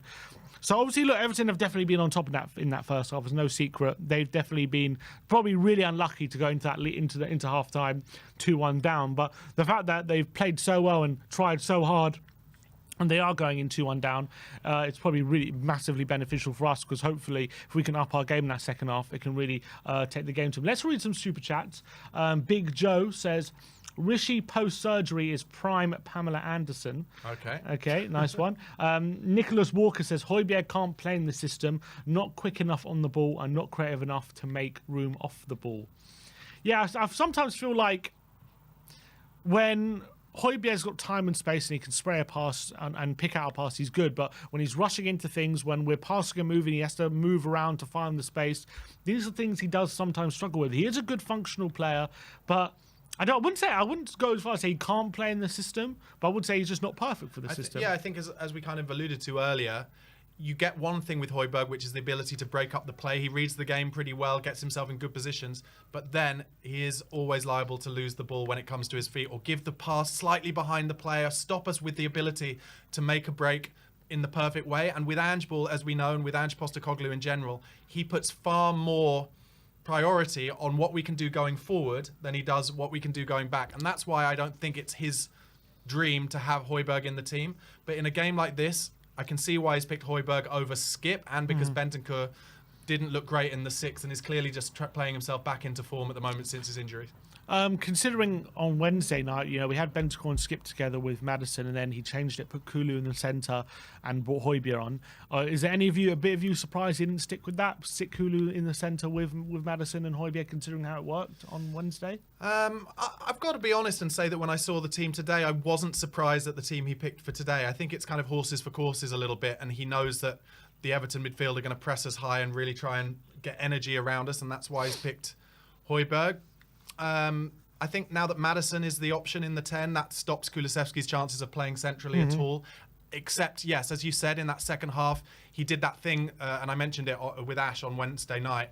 He did that thing that a lot of Spurs fans have been calling for, which is kind of more creativity. So a genuine 6 in Højbjerg, and then the 2 kind of attacking players. I think for Everton away, that's a bit brave to do that. I think, if we were to go 3-2 down in this game, I think he would try and find a way to do that again. But I think it's about fighting your battles and trying to win your battles in the first and second balls, first of all, at Goodison Park.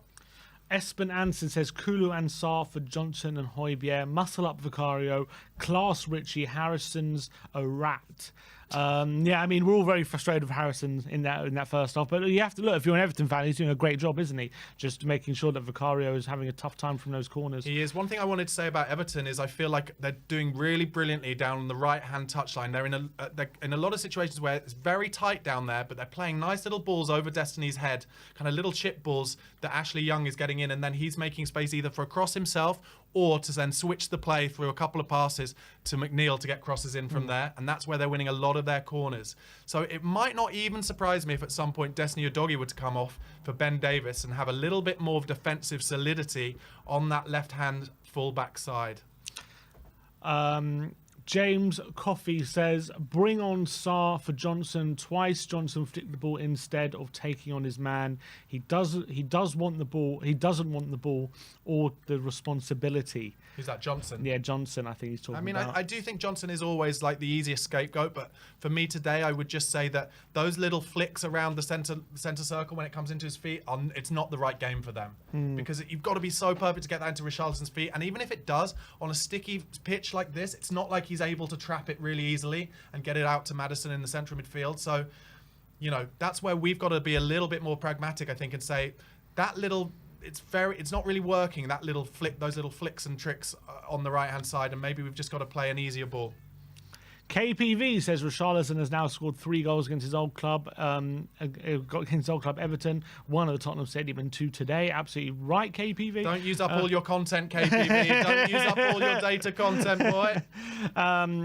Power TCG has become a gold member. Big up to you, Power TCG. Big up to you. Maybe we'll see you later for the post-match fan show, which you also should be calling in. The link will be in the community section after the game for all members. So please do call in and give your opinion after the show if you want to have your say on today's game. Sam Kang says Richie looked like he scored an own goal. Well, yeah, he did look upset a bit when after that celebration. There actually is show over his head. He's doing this to the crowd at the end of his celebration, non-celebration, but there is something a little bit sad actually for Richie in that you've scored the best goals of your Spurs career and you can't celebrate them. Yogi Bear says, I want Sarr for Bentancur now. Not sure any other changes needed till later. Yeah, I wouldn't be surprised if Bentancur is taken off soon. He just looks a bit off the pace at the moment. I don't know whether it's a physicality thing, maybe still getting up to speed with things after his injuries, but he does look a bit off it. But then, I might be being unfair because you could say that a lot of players today. So I think, look, this is what I think. First kind of period of the game where it was 0-0, I thought Spurs were a lot more proactive, getting the ball a lot easier. And then Everton went 1-0 down. And then the mentality is, of course, they're going to be on the front foot. We're at home. We've got to get this equaliser. We've got to do whatever it takes. And our mentality is like, okay, we're 1-0 up, and so we can afford to sit back a little bit more. That is something I think Ange will not be happy with. And then when they got the equaliser, straight away you saw it.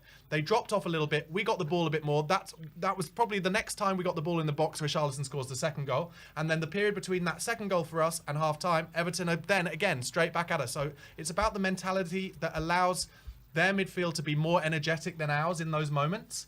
But what we've got to do is try and find a way to get a transition, pick them off for a third goal, and then the spaces will be huge after that. If we can get the next goal, and we should be able to play the ball around a bit easier. But it's a tense, difficult game, as it always is at Goodison Park.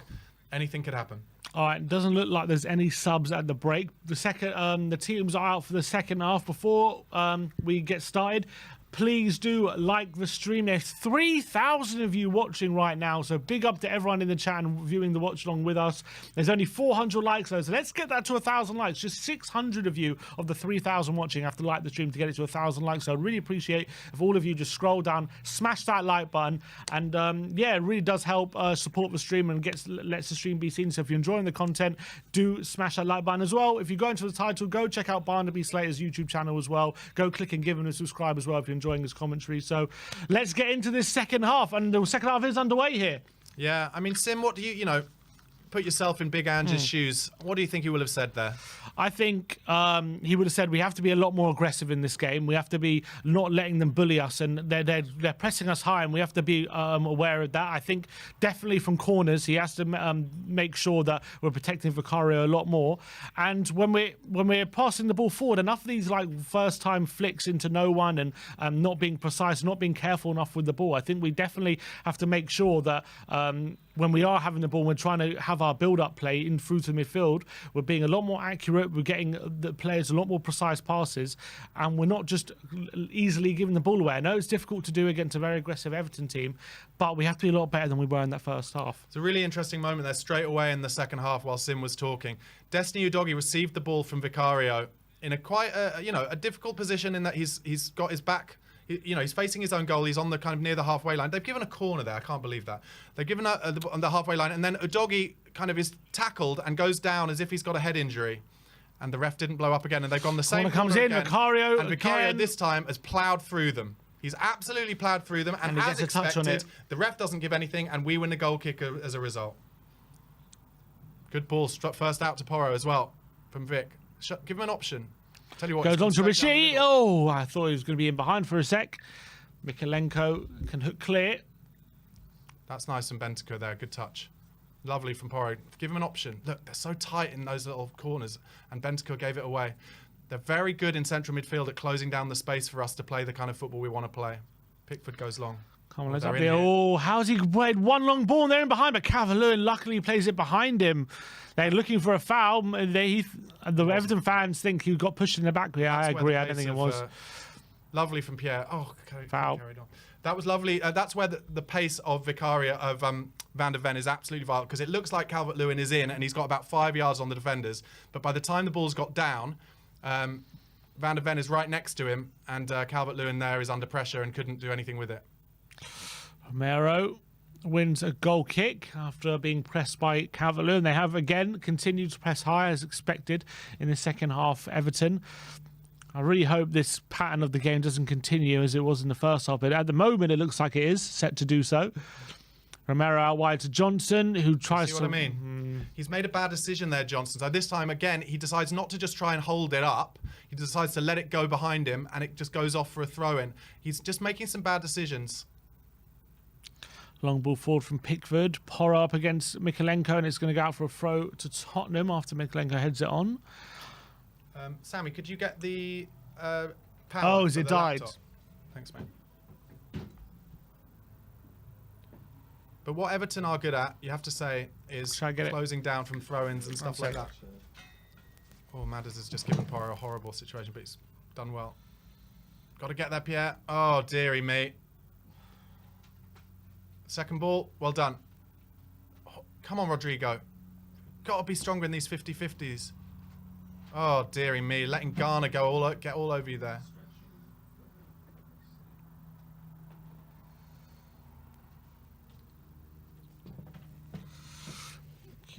All right. He's playing well for Everton, really closing everything down in the centre midfield. Everton started the second half as they ended the first half.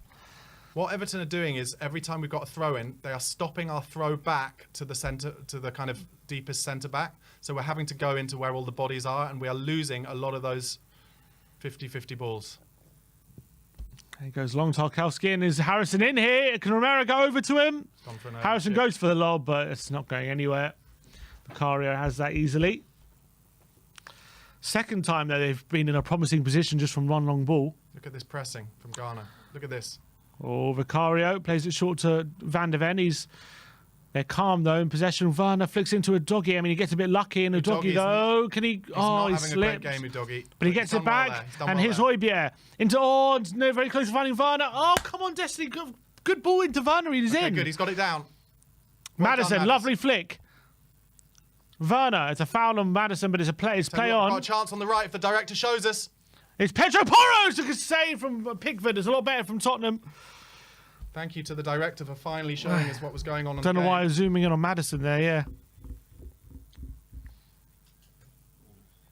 Lovely little play for Maddison. He's not injured here, Madders. No, I don't think he's injured there. It's a little tweak on his ankle. That's all I'm worried about. Lovely strike from Pedro Porro. One-handed save from Pickford, and we have a corner now. Can we make it pay?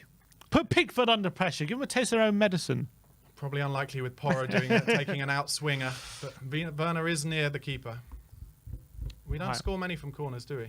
I think we're second in the league. Like I said, we score quite a few from corners, don't we? It just, I don't know. As a fan, it never feels. It never feels like it. Yeah. Actually, hits the very first man that time. Is that a foul by Maddison? Referee says no. Is that a foul by Bentancur? Referee says no. Good, well, get it out wide. I've noticed a thing with Spurs players in the last few games, especially at home. Actually, they're slipping a lot. Just get some longer studs, boys. Here's Pedro Porro into Maddison. Back to Porro on the right side. Down the line to Maddison. He's got a bit of space on the byline. He cuts it back. Tarkowski puts out play, and it's another corner. That's beautiful from Maddison. He gets to the touchline. Good pass to him from Porro, and he does what you have to do. Just whack it across the box. Branthwaite deals with it quite well, but, you know, it could have, you know, shanked in off his 50p foot. You don't know. Just put pace across it along the floor. The old, back in the Pro Evolution soccer days, the old triple tap. Yeah, triple circle. Yeah. All right, Pedro Porro with another corner here. Into the near post. Richie for the flick on. It's going to fall to Højbjerg. And another poor effort from him. Swipes at it. Doesn't get a good contact on it. There's a VAR check here. Wouldn't mind a piece of this. Surely not. Is that Van de Ven's down? I'd be very happy if there was one. Let's have a Does look. Richie take it for the hat-trick if we get one? I mean, he's got two arms on him. Yeah, and then punches him in the head, but they'll never give it. He punches him in the head? No, it just kind of lands on him on his head. They'll never give that. They're not going to give it. I mean, he does have two arms on it, but... 51 minutes gone. Pickford goes long, and Werner gets a head on it, and it's going to go out for a throw. What a goal that was from Rishi. They're just showing it again. Calvert-Lewin on the right-hand side. Van der Ven over approaching him. He's trying to go down the line. He's going to see out for a... Oh, keeps it in there, Young, but Spurs still have it. Go on, keep going, Destiny. Inside to Rishi. Can't make it stick. Højbjerg, though, with a great challenge on Harrison. Gives it easy, which I love. And Maddison now goes long to Werner. Looking for Werner in behind, but Tarkowski has it. Well done, Timo. And back to Pickford. Oh, good ball from Jordan. And now Godfrey.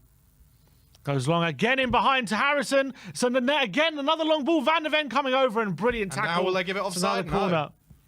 But third time this half, they've got him behind with one long ball. Because he makes the run on his own halfway line. It's a brilliant run. But Mickey Van der Ven then just turns on the afterburners and picks up a 10-yard loss. You shall not pass. To give away the corner. Absolutely outstanding from Van der Ven. And now we need to see another example of Vicario just being strong and plough through them. It's the third time this half they're getting a decent opening from just a long ball. We're always going to be dangerous there. That's where Van der Ven comes into his own, though. Brilliant, brilliant defending. All right, here's McNeil, and they've been such a threat from corners so far. Again to the back post, and Vicario comes and claims it time. Come on, Vic. He's been listening to me. Good lad. Come on, Vic. He's learning. That's it. And he got a bump on his head for his troubles, but that's the Premier League, mate. If you get up first, you're always going to win it. There we go. Well done, Vic. Much better. Here's Maddison turning on Idris Broken again. The press here, James Maddison. He's looking for a pass in behind. He goes Werner. Werner's in behind here. He's one-on-one with Pickford. Timo Werner. Oh, it's a good save by Pickford. And Richarlison's out foul. And it's offside anyway. Oh. But I think you'd argue that's what Chelsea fans say about Werner. He gets into the positions, but isn't a top-class finisher. But he made the keeper make a save, and that's all I care about, to be honest.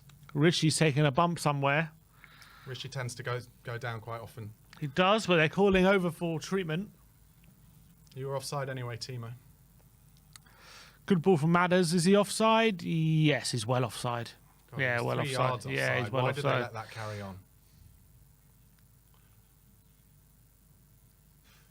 Yeah, well offside, and it led to Richarlison getting a big whack.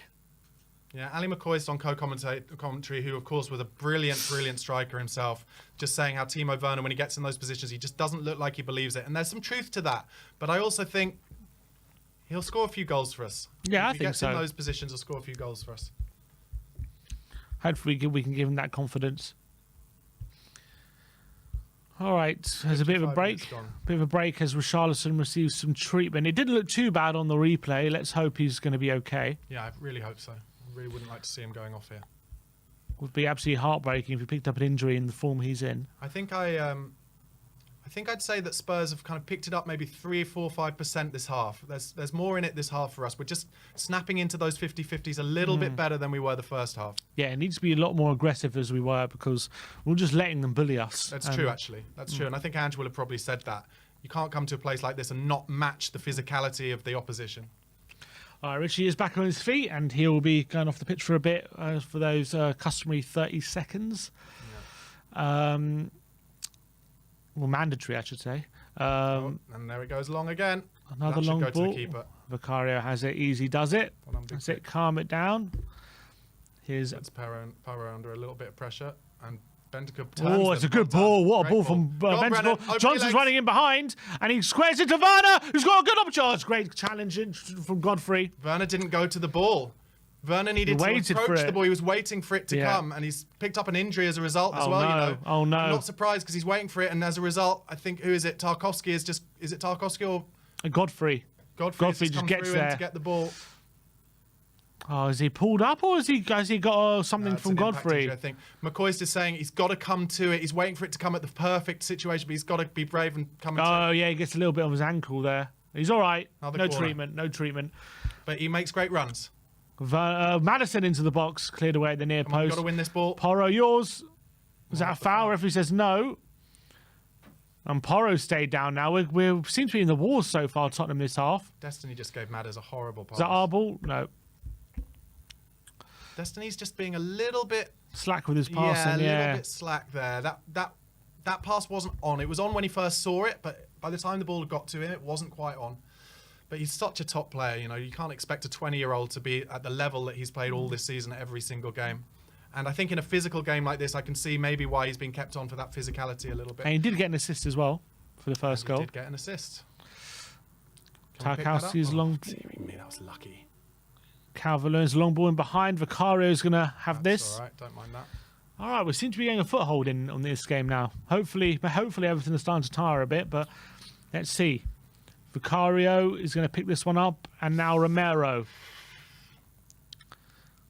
Looking for the ball to Johnson. Hold it now, Brennan. Well done. And now there down the line to Porro. It's not a great ball, though, and Branthwaite comes over. But 30 yards up the pitch, because for the first time, maybe in the whole game, Johnson actually put his foot on the ball and he was allowed to turn, because when he put the foot on the ball, the Everton player didn't press him.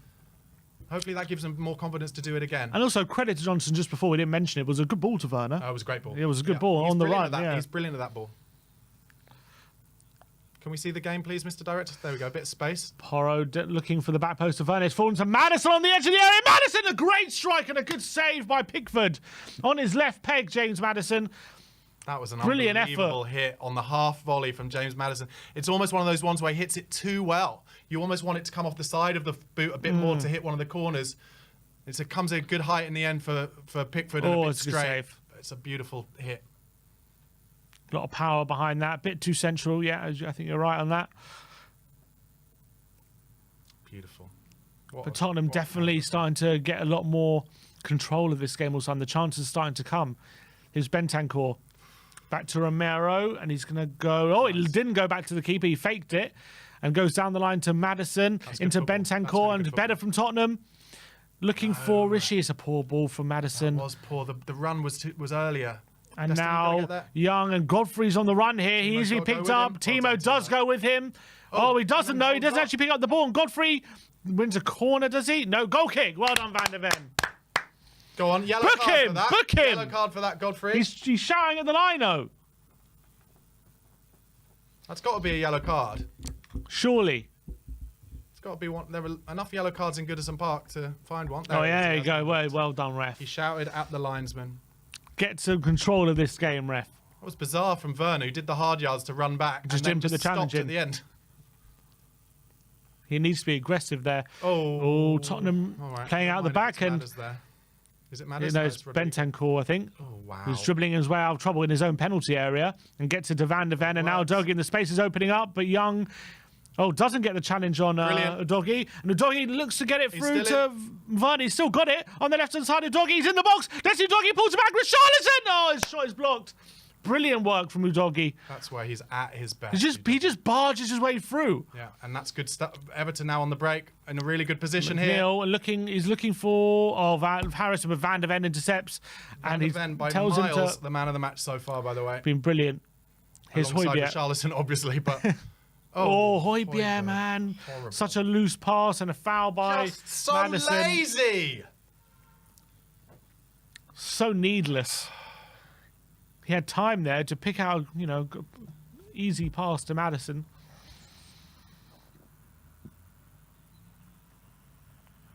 Well, half an hour to go here.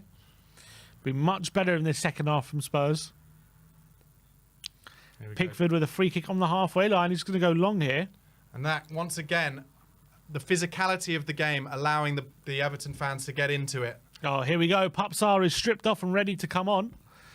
Who do you think will be coming off? Højbjerg after that pass, I would have thought. Yeah, because Bentancur, I was going to say Bentancur, but he does seem to be growing in the game, so maybe it's the wrong time to take him off. So maybe it will be Højbjerg. I say growing into the game, I say making some mad, crazy dribbling decisions. Yeah, but it shows he's confident. Yeah, you know what I mean? No, I agree. I'm too old to handle that kind of stuff. I know I've got to learn to handle it. That's the reality of handball. Here's Mikalenko. Oh. Now Garner, back to Mikalenko. He loose touch there and hits Porro into Højbjerg. Okay, give it someone better than you. He's looking for the play in the space. He's carrying with the ball and he goes out wide to Werner. It's a good ball. Werner's in a bit of space on the left-hand side. He's got two men on him, though. Yeah, that's all right. Goes back to Destiny. Oh, I thought he was going to give it to Madders. He gives it to Højbjerg. Madders into Van de Ven, and Tottenham just playing around with it now. Madders is so good at that. He comes to get the ball and then he just changes the angles for the opposition by just giving it somewhere else first time. The whole defensive shape has to change as a result. Here he is, Madders. Lovely. Here's Romero. That's what we've missed, is Madders just getting on the ball, and well done. Johnson wins a throw. Is it time for Sarr yet? Not yet. 2 balls on the pitch. It wouldn't surprise me if it was Bentancur, you know, comes off. Yeah, it probably will be Bentancur, to be fair. Because I think Højbjerg's winning enough duels that he's just justifies his position on the pitch for now. Yeah. But he is a bit. He's still frustrating on the ball. We know that. Oh, Rishi can't keep it in. It's going to be a throw into Everton. Offside? Throw in, I think.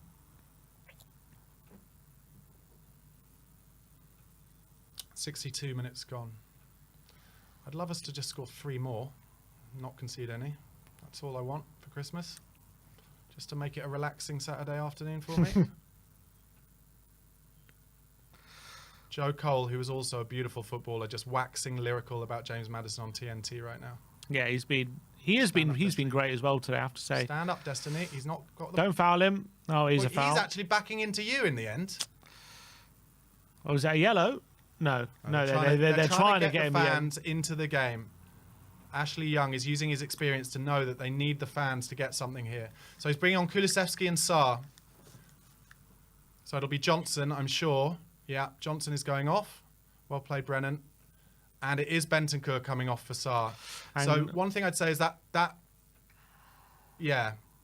I don't think Bentancur's played badly, but I think, you know, he's still definitely playing himself back into form. And Sarr will offer us legs, that's for sure. Engine legs.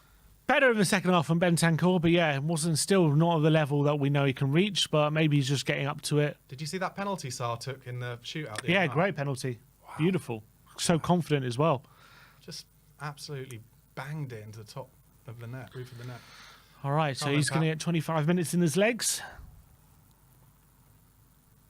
Going to need his ability to cover ground. Wait, where did this free kick come from? I've forgotten. The Dogi just had the foul, didn't he? He was holding him. Oh, it's a free kick, and Calvert-Lewin goes for a header from the edge of the area. This is something I said actually to Ash on Wednesday night's watch along.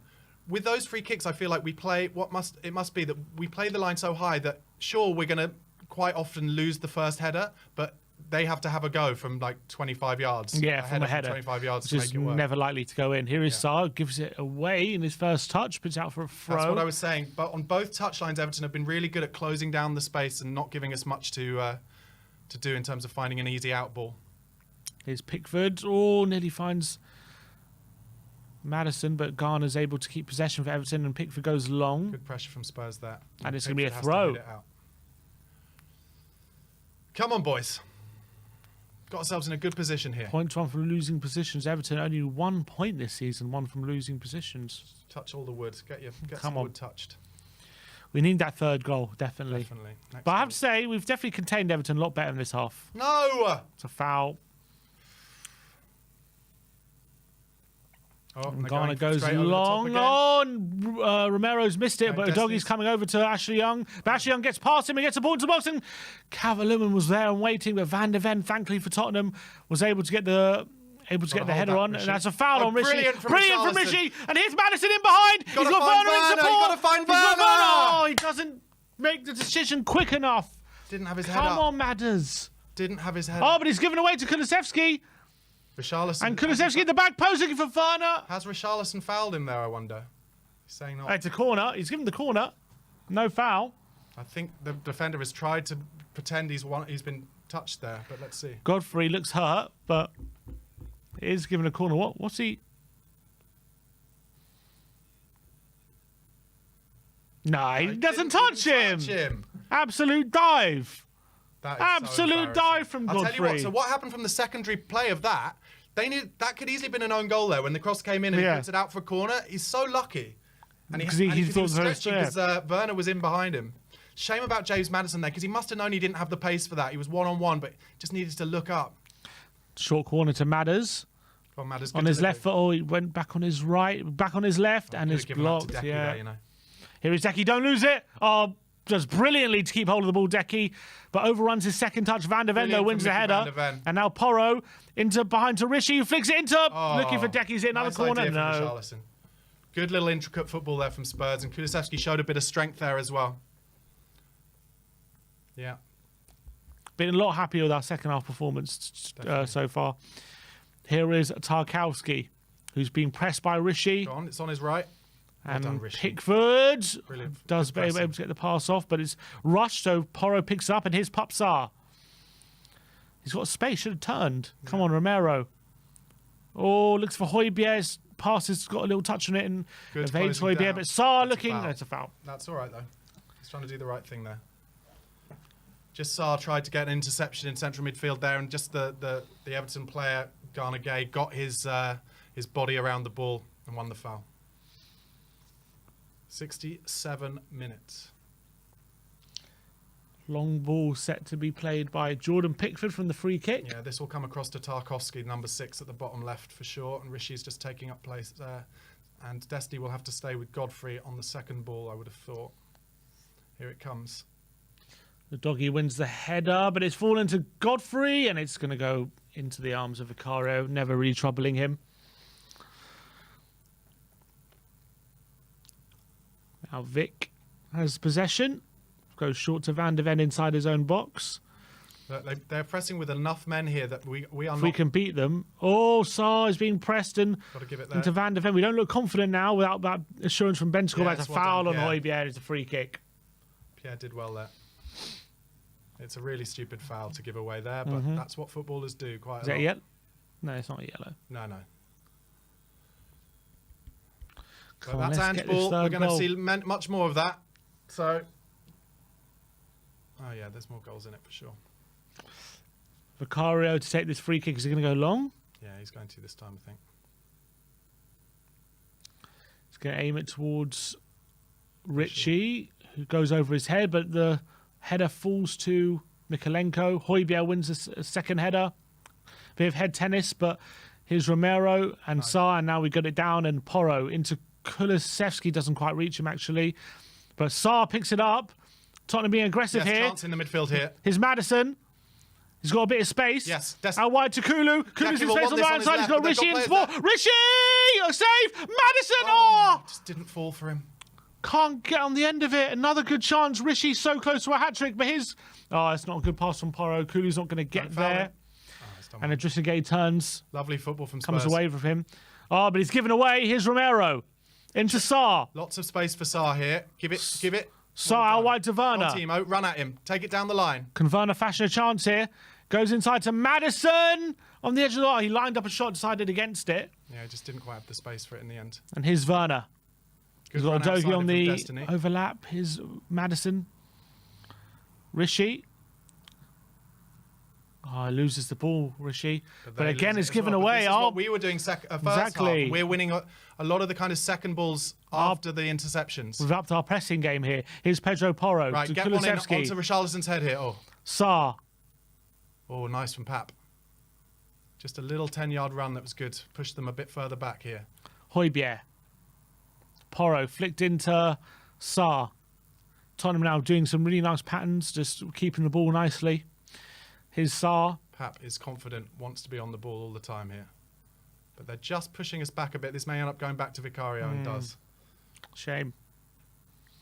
Another nice move, though, to make that chance for Rishi before. Lovely stuff. Here's Højbjerg out wide to Kulu. Nice 1-2. And Højbjerg, he's looking for the pass. He delays it. Does find a good pass to Kulu, though, and wins. No, we don't win a throw. Shame.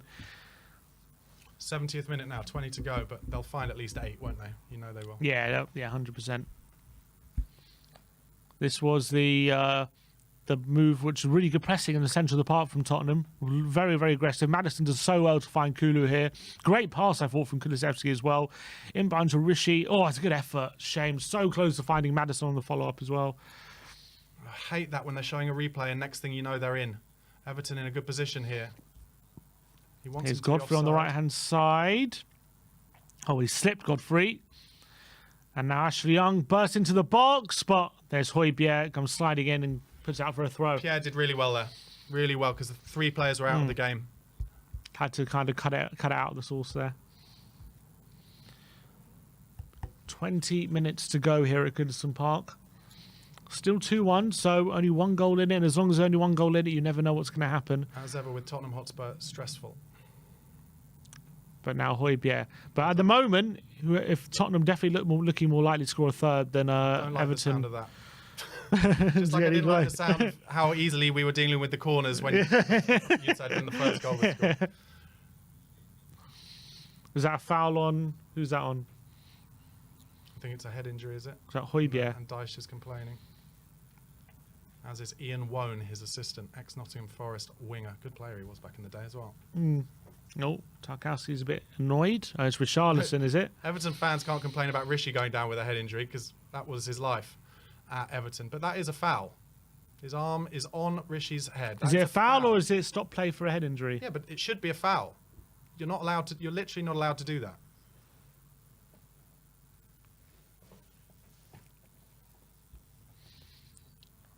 Yeah, there was a foul.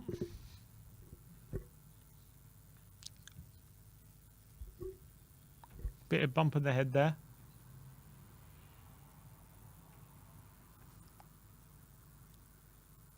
He's fine. He's got concussion there. He's had a great game, Rishi. Just a bit of a break and pray. As there's a break and play, let's get those likes up. We're nearly at 800. There's still 2,800 people, nearly 2,800 people watching. So really, really appreciate if you do scroll down and like the stream. It would really, really appreciate. Does help support the stream. And if you're enjoying the content, we do daily Spurs content here. Do give us a subscribe as well. Would really appreciate that. And in the title of the video as well, go over to Barnaby Slayer's channel and do give him a subscribe if you're enjoying his commentary as well and you want to see more of him. But yeah, let's get to 1,000 likes. Only 200 of you have to like the stream.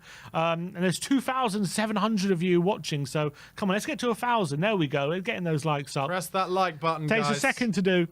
And if you subscribe to my channel at @BarnabySlater_, you'll get daily Spurs content. It's called the Spurred On podcast. Every day, talking about all things Spurs. Beautiful stuff. Appreciate everyone in the chat. 50 away from 1,000 likes. Come on, guys. Let's get to 1,000. We're nearly there. Seamus Coleman getting ready to come on. There we go. 1,000 likes. Big up to you guys. And am I right? And this looks like it's going to be a free kick to Everton somehow. Looks like it's going to be a drop ball. So it looks like it wasn't a foul on Rishi.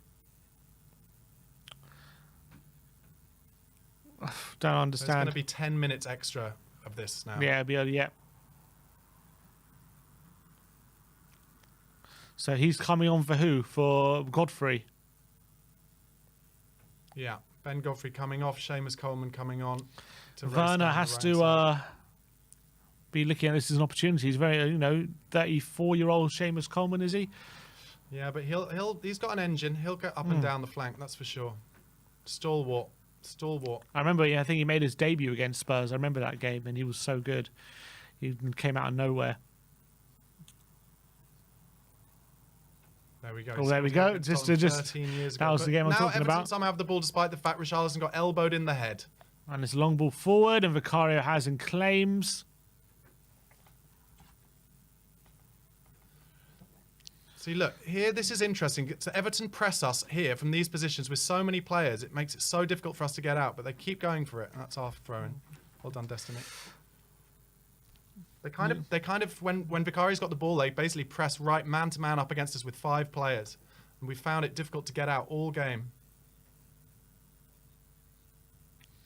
Here's Tarkowski to Ashley Young on the right hand side. That's He our wins a ball. throw.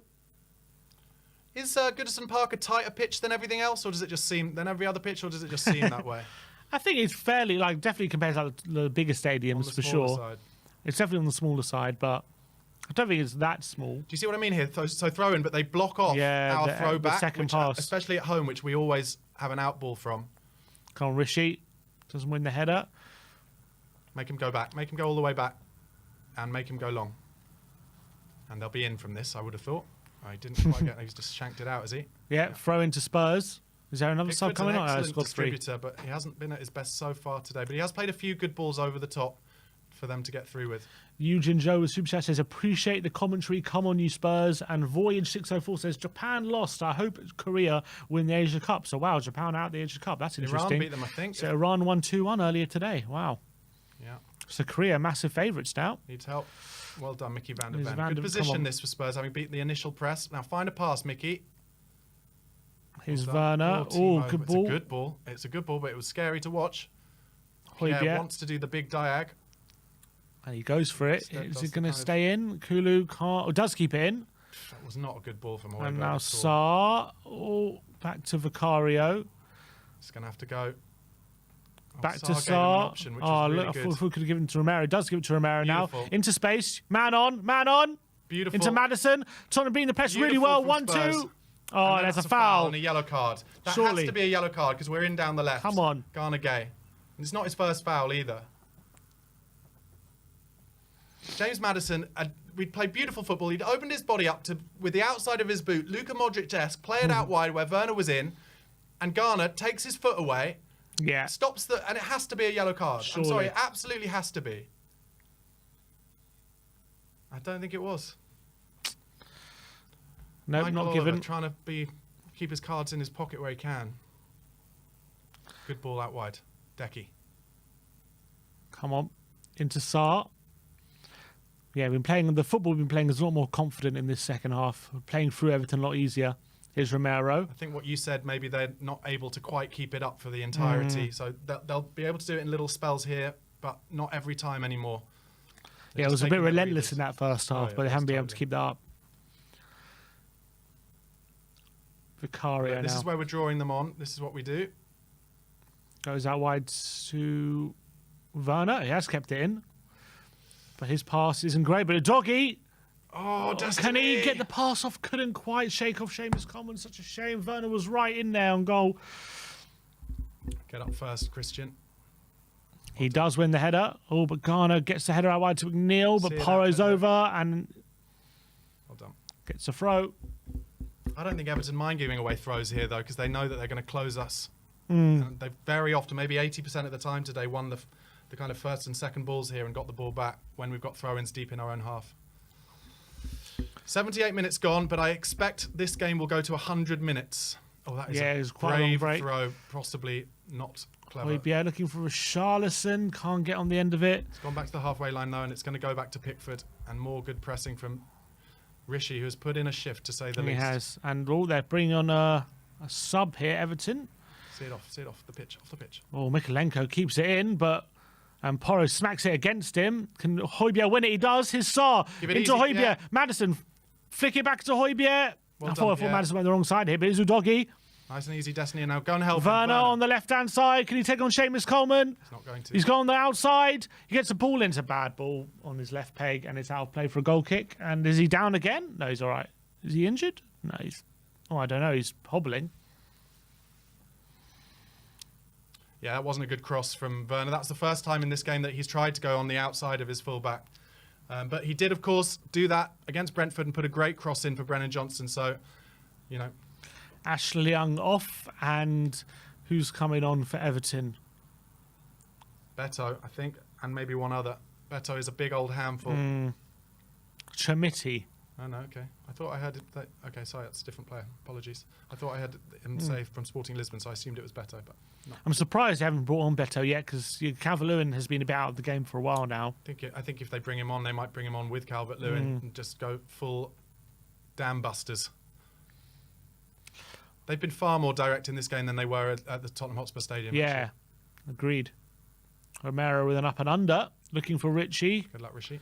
Hold it up, Richie. Oh. He's going to fall to Put him Kulusevski, and in. Richie's running in behind. He goes looking for Richie. Pass gets blocked, but he picks it up. Can he draw a foul? Aye, ref! No, he's- no foul. Rishi shouldn't have gone down there. Because the hand in the back, and he tried to buy a free Played kick. well though, but it was. Now throw to Everton. Sarr flicked into Kulusevski, back to Sarr. Well done, Sarr. Now Richie can't get there, and Sarr puts out for a Pap throw. Sarr. 81 minutes. Getting into the last 10 minutes now, so getting precariously close to that full-time whistle. But still only one goal in it. We need that third goal just to make this safe. Rishi battles.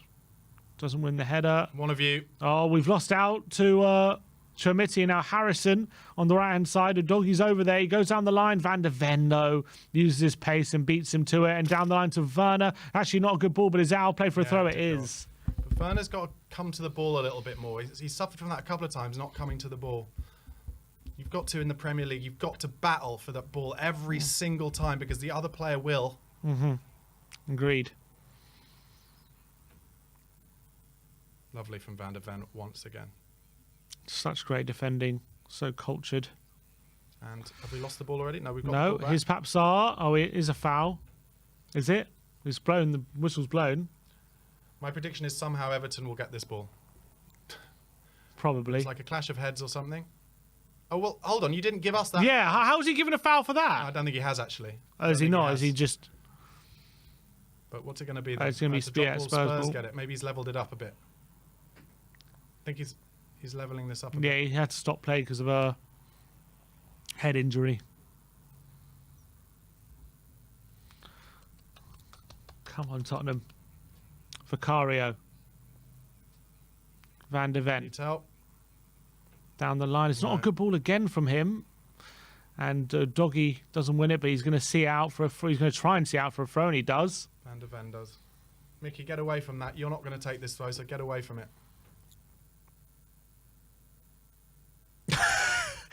Everton fan giving him a bit there.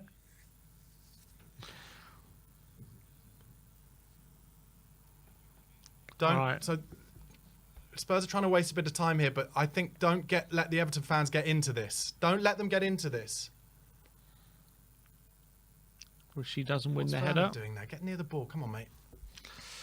Come on, Timo. Garner with the ball in behind. great It's actually a good ball. And Seamus Coleman here on the right-hand Stand up, side. Destiny. And it's going to be a corner. Oh, how many corners had this half? Not many. No. They are about to bring on Beto as well. So him coming on, I don't know if it's going to be before the corner. Come on, Spurs. Come on, Vic. Retain that Be strength. strong. Be strong. Retain the strength. Use your strength. Come from deep. Plough through. You know where they're going. Back stick. Onto your head and behind you. Come on, don't concede any stupid goals from corners. Here it is McNeil, again. The chip. Randa Vicario's throw, and he claims it again. Now, Come there's a on, break Vic. here. Can he find him? Now, And Kulusevski. Destiny is making him a huge run. His knee looking for support. He goes to the back post. Tell you what, I did not think he'd have that with the swinger, and he didn't. Tried to find Werner, but it wasn't good enough I've pass. seen something here. Ah, well Vicky. done, Vicky, again. It's Okay. Beto and what's his name? Dobby, is it? Dobbin. Dobbin. Right, is Dominic Calvert-Lewin coming on? You Calvert-Lewin. called that, to be fair.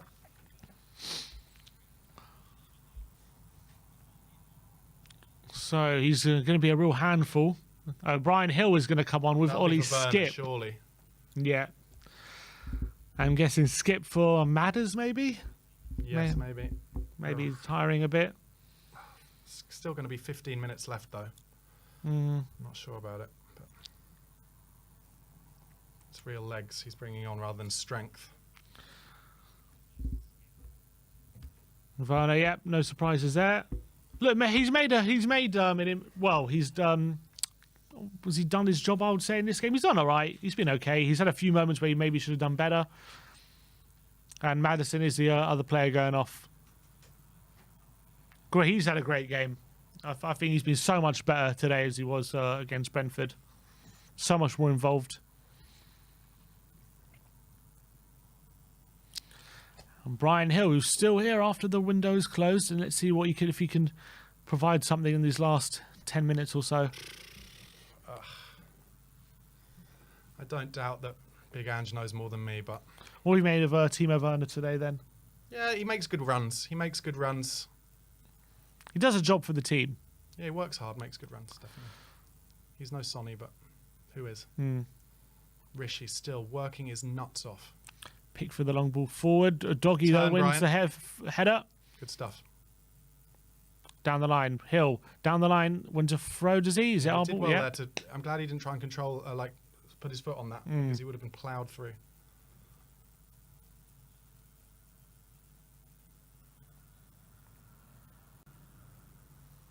Rishi with a flick, looking for Skip. Or Skip with a challenge, and it's somehow turned into a clearance for Everton. Don't lose it, Pedro. Brilliant from Pedro Oh, Porro in central lovely. midfield there. Played out Lovely. wide. Well done. Here's Sarr. I'm not sure Sarr should have taken the ball Taking there. the touch, and his promising position now for Everton on a transition They've is got Dwight four McNeil. forward.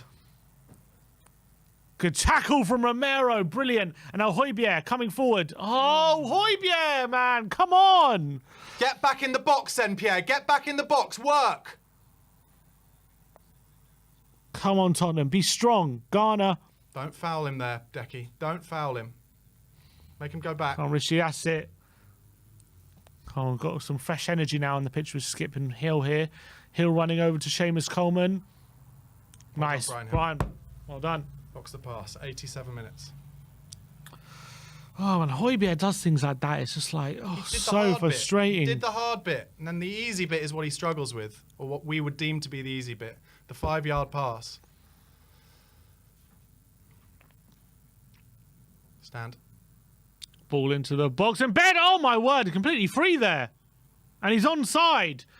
Chamiti has an unbelievable chance in the penalty He could have area. taken a touch. He was 12 yards out. Could have taken Who's a touch. marking He him? could have taken 5 Van der minutes. Ven's there. I mean, oh, it would have been a tight one. But Destiny's gone back in with him.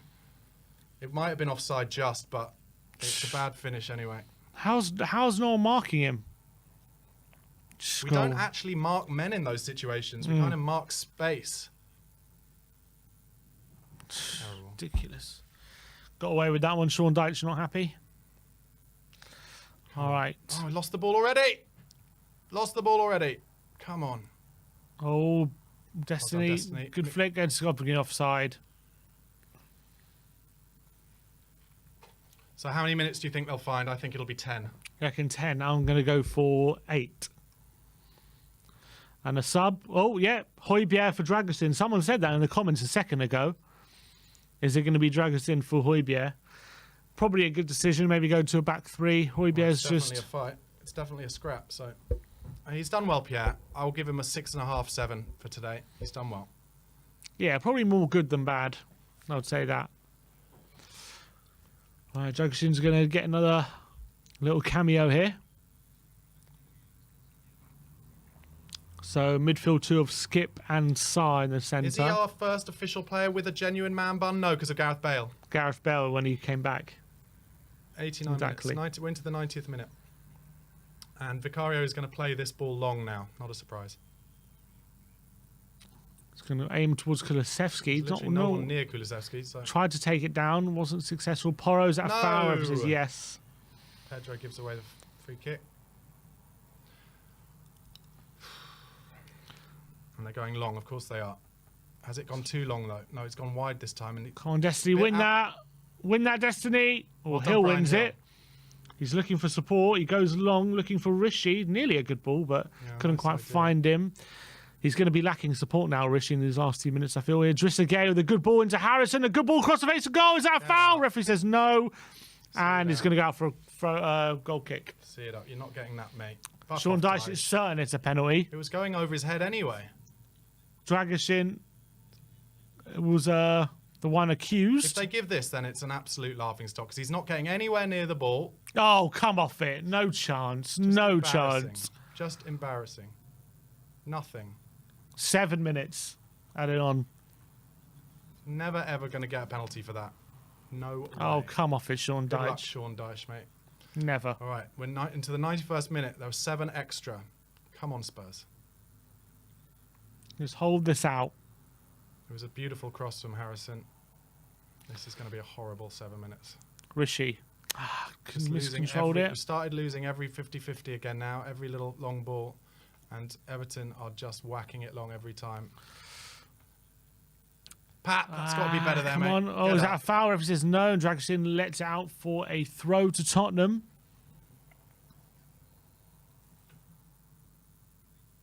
Someone showing him a yellow card. Pedro Porro.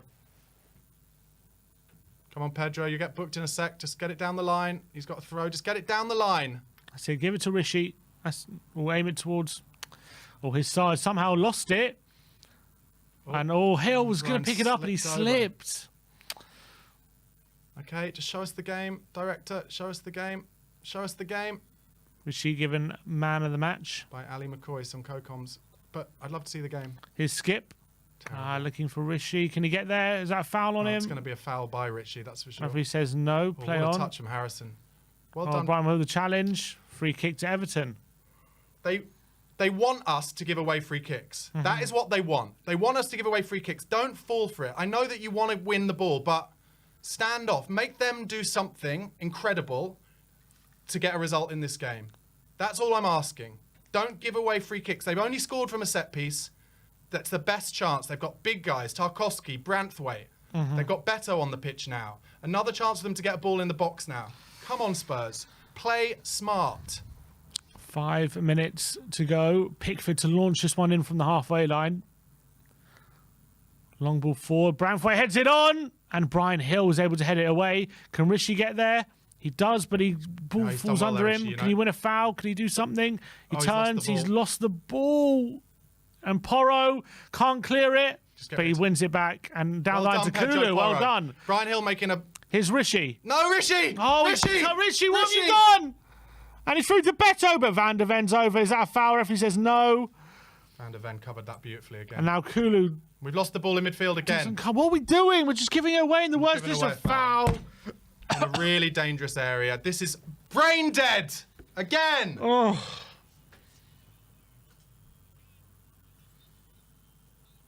It's never ever a never. foul. Come on.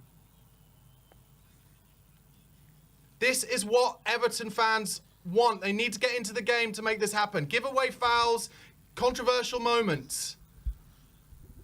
And now they have a real chance to make a great flat delivery into the box, and we are not great at marking these. Nervy end to this game. Someone's got to be big and strong here and win this first ball. Who's to whip this in? Probably McNeil, I'm guessing. Nope, looks like Garner.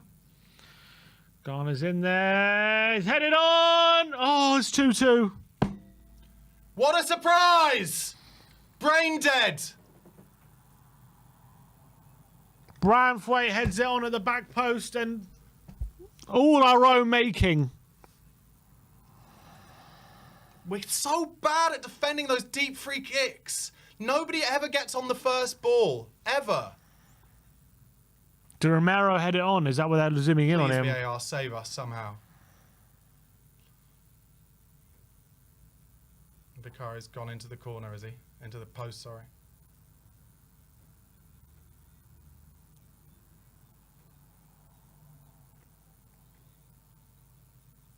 No, there's not that offside there, but is there an off from a flick on?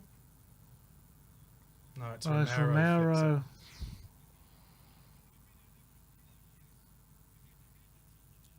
But if he is an offside initially, Branthwaite, then it would be. But yeah, I was watching.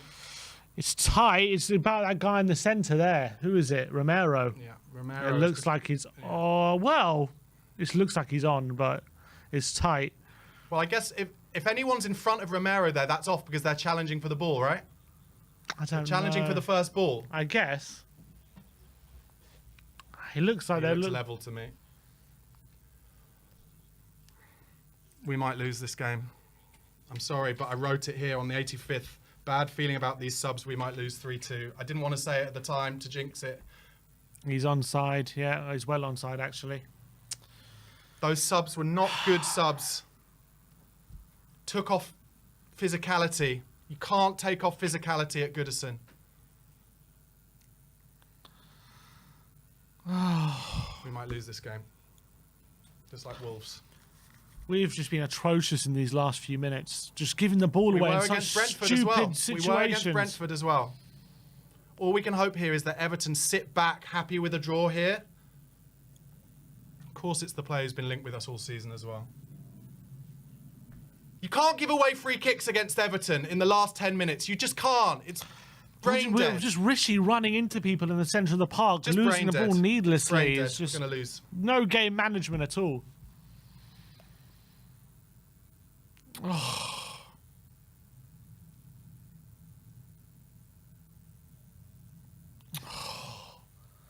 Right off the top of Rishi's head, Romero's head.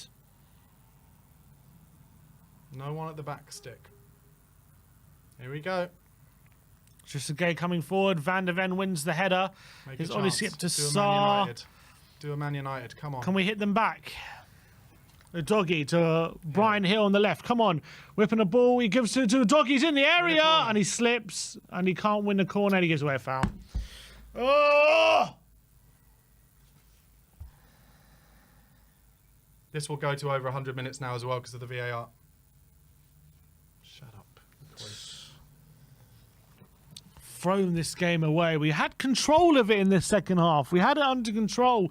Didn't get that third goal, and just shat the bed in the last 5 minutes. Taking a draw here all day. If we can get a draw here now, taking a draw here all day, because this is not good at the moment.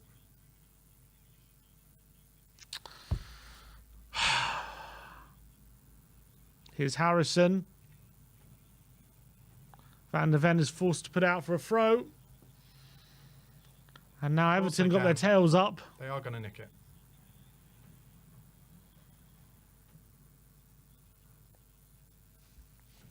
Here we go. Big cross coming in.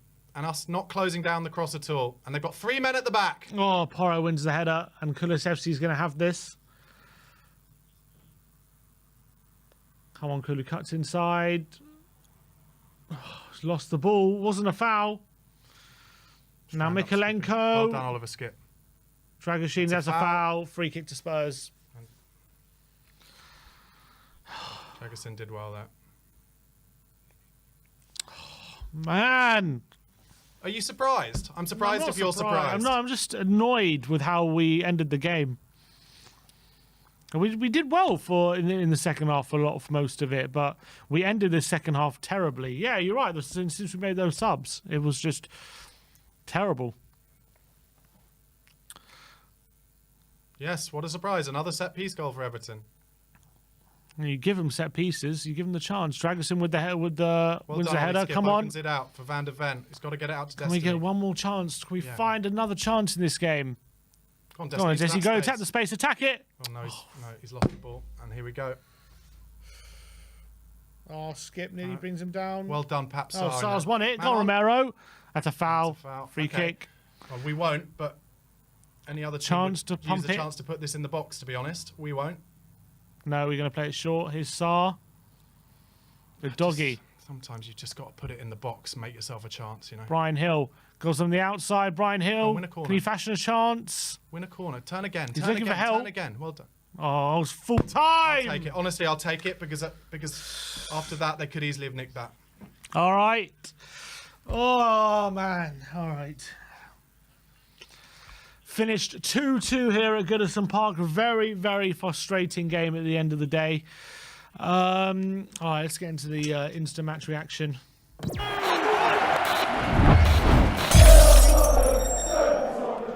What's going on, people? We are Tottenham TV here. Finished 2-2 at Goodison Park. A last-minute Branthwaite equalisers cost Tottenham all 3 points here in what is a very, very frustrating game. I'm here with Barnaby Slater to go through what happened during this game, the 12:30 kickoff. And look, first half, it was we were definitely second best in a weird way.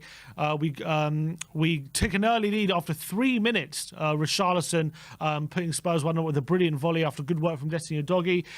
Everton, though, found a weakness in our defence, found a vulnerability, which was clearly corner kicks, putting corner after corner on Vicario's, right under Vicario's crossbar. He was struggling to deal with them, and they got some joy out of it, made it 1-1. But luckily for Tottenham, against run of play, did make it 2-1 going into half-time. But we were definitely second best in that first half. Lucky to go in 2-1 up. Brilliant goal from Richarlison to get us into the lead there. But second half, it did change. We were the better side. We were in control of it. But we ended up giving up the advantage right at the end with some poor substitutions and poor game management. Look, I think before the game, realistically, maybe I'd say you take a draw at Goodison. It'd be a big day for them. Huge atmosphere. Everton were hungry for it today. But you get into those last 5-10 minutes of Premier League games, into the added time that now goes on in these games, and you really see who are the men from the boys. And the reality is, Wolves away, Everton away, the naivety sometimes of the free kicks we give away in these scenarios, allowing a team like Everton, who we've seen throughout the course of the season and the game, their only real threat is from set pieces. Don't give away set pieces, and we continue to do it. It's naive, and it shows to me what Ange's been saying the whole time. We're not ready. The project isn't quite where it needs to be. You learn from these situations. You move on and you learn. it would have been an unbelievable 3 points to get, considering we've got home games, 3, I think, home games in a row after this, against teams all below us.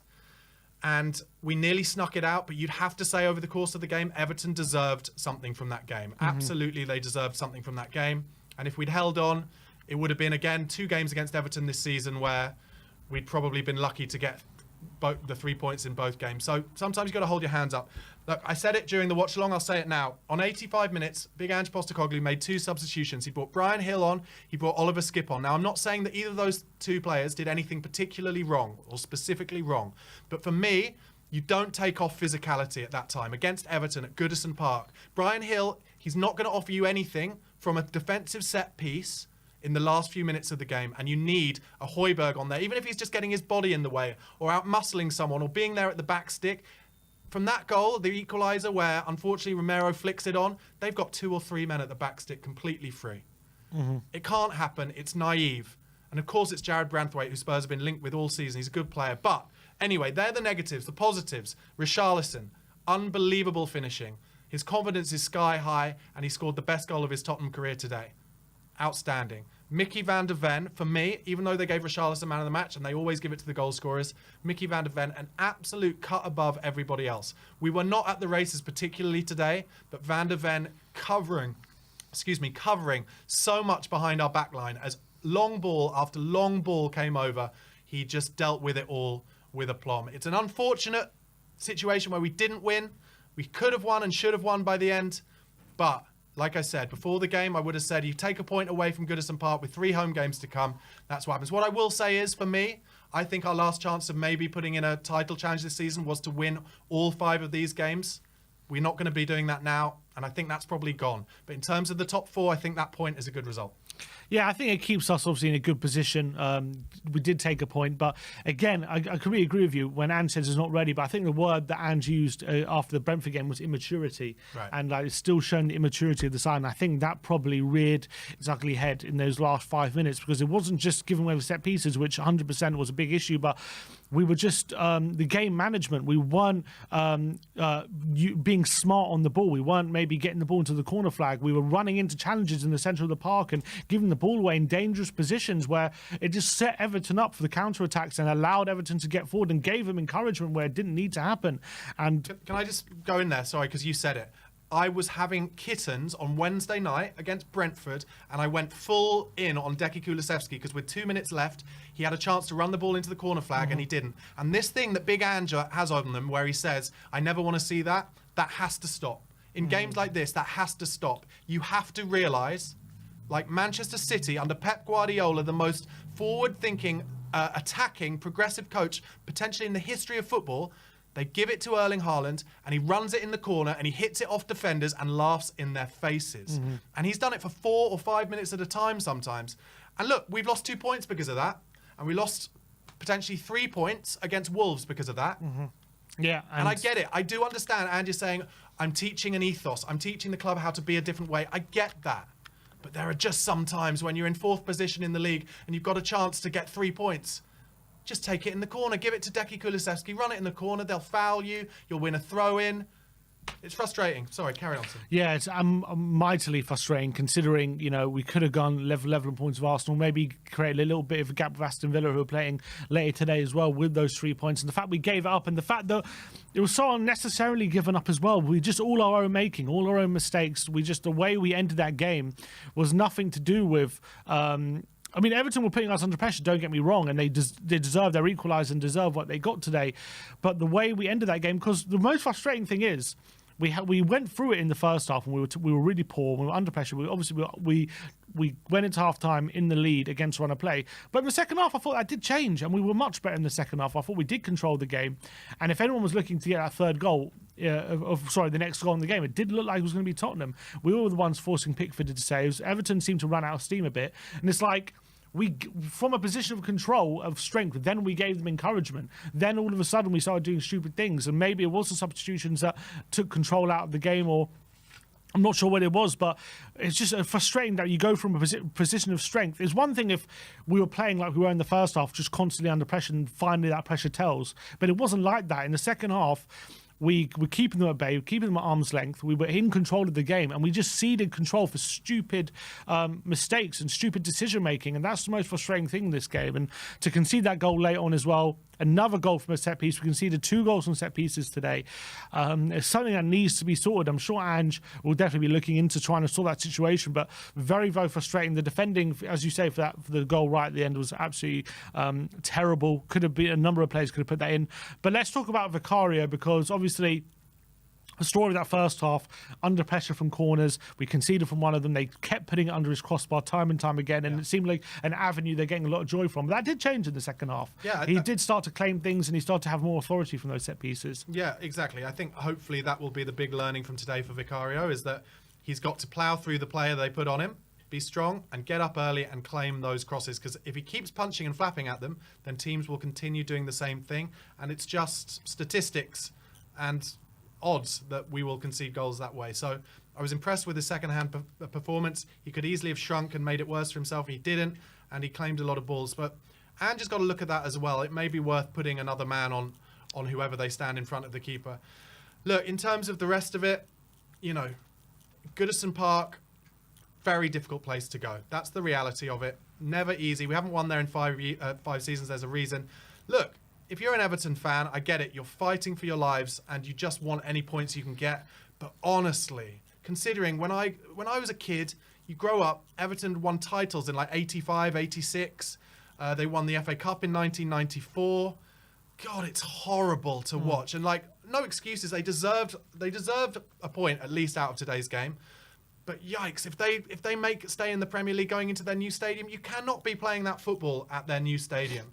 They are a long way off. And, you know, obviously, lots of difficulties with the ownership. A lot of fans hate our ownership. But, you know, if you look at sliding doors moments, we're not Everton. And I'm pleased to say we are not Everton. But anyway, they did what it took. Sean Dyche is a canny manager. He knows what we're good at and what we're not good at. And he stopped us from playing the type of football we wanted to play.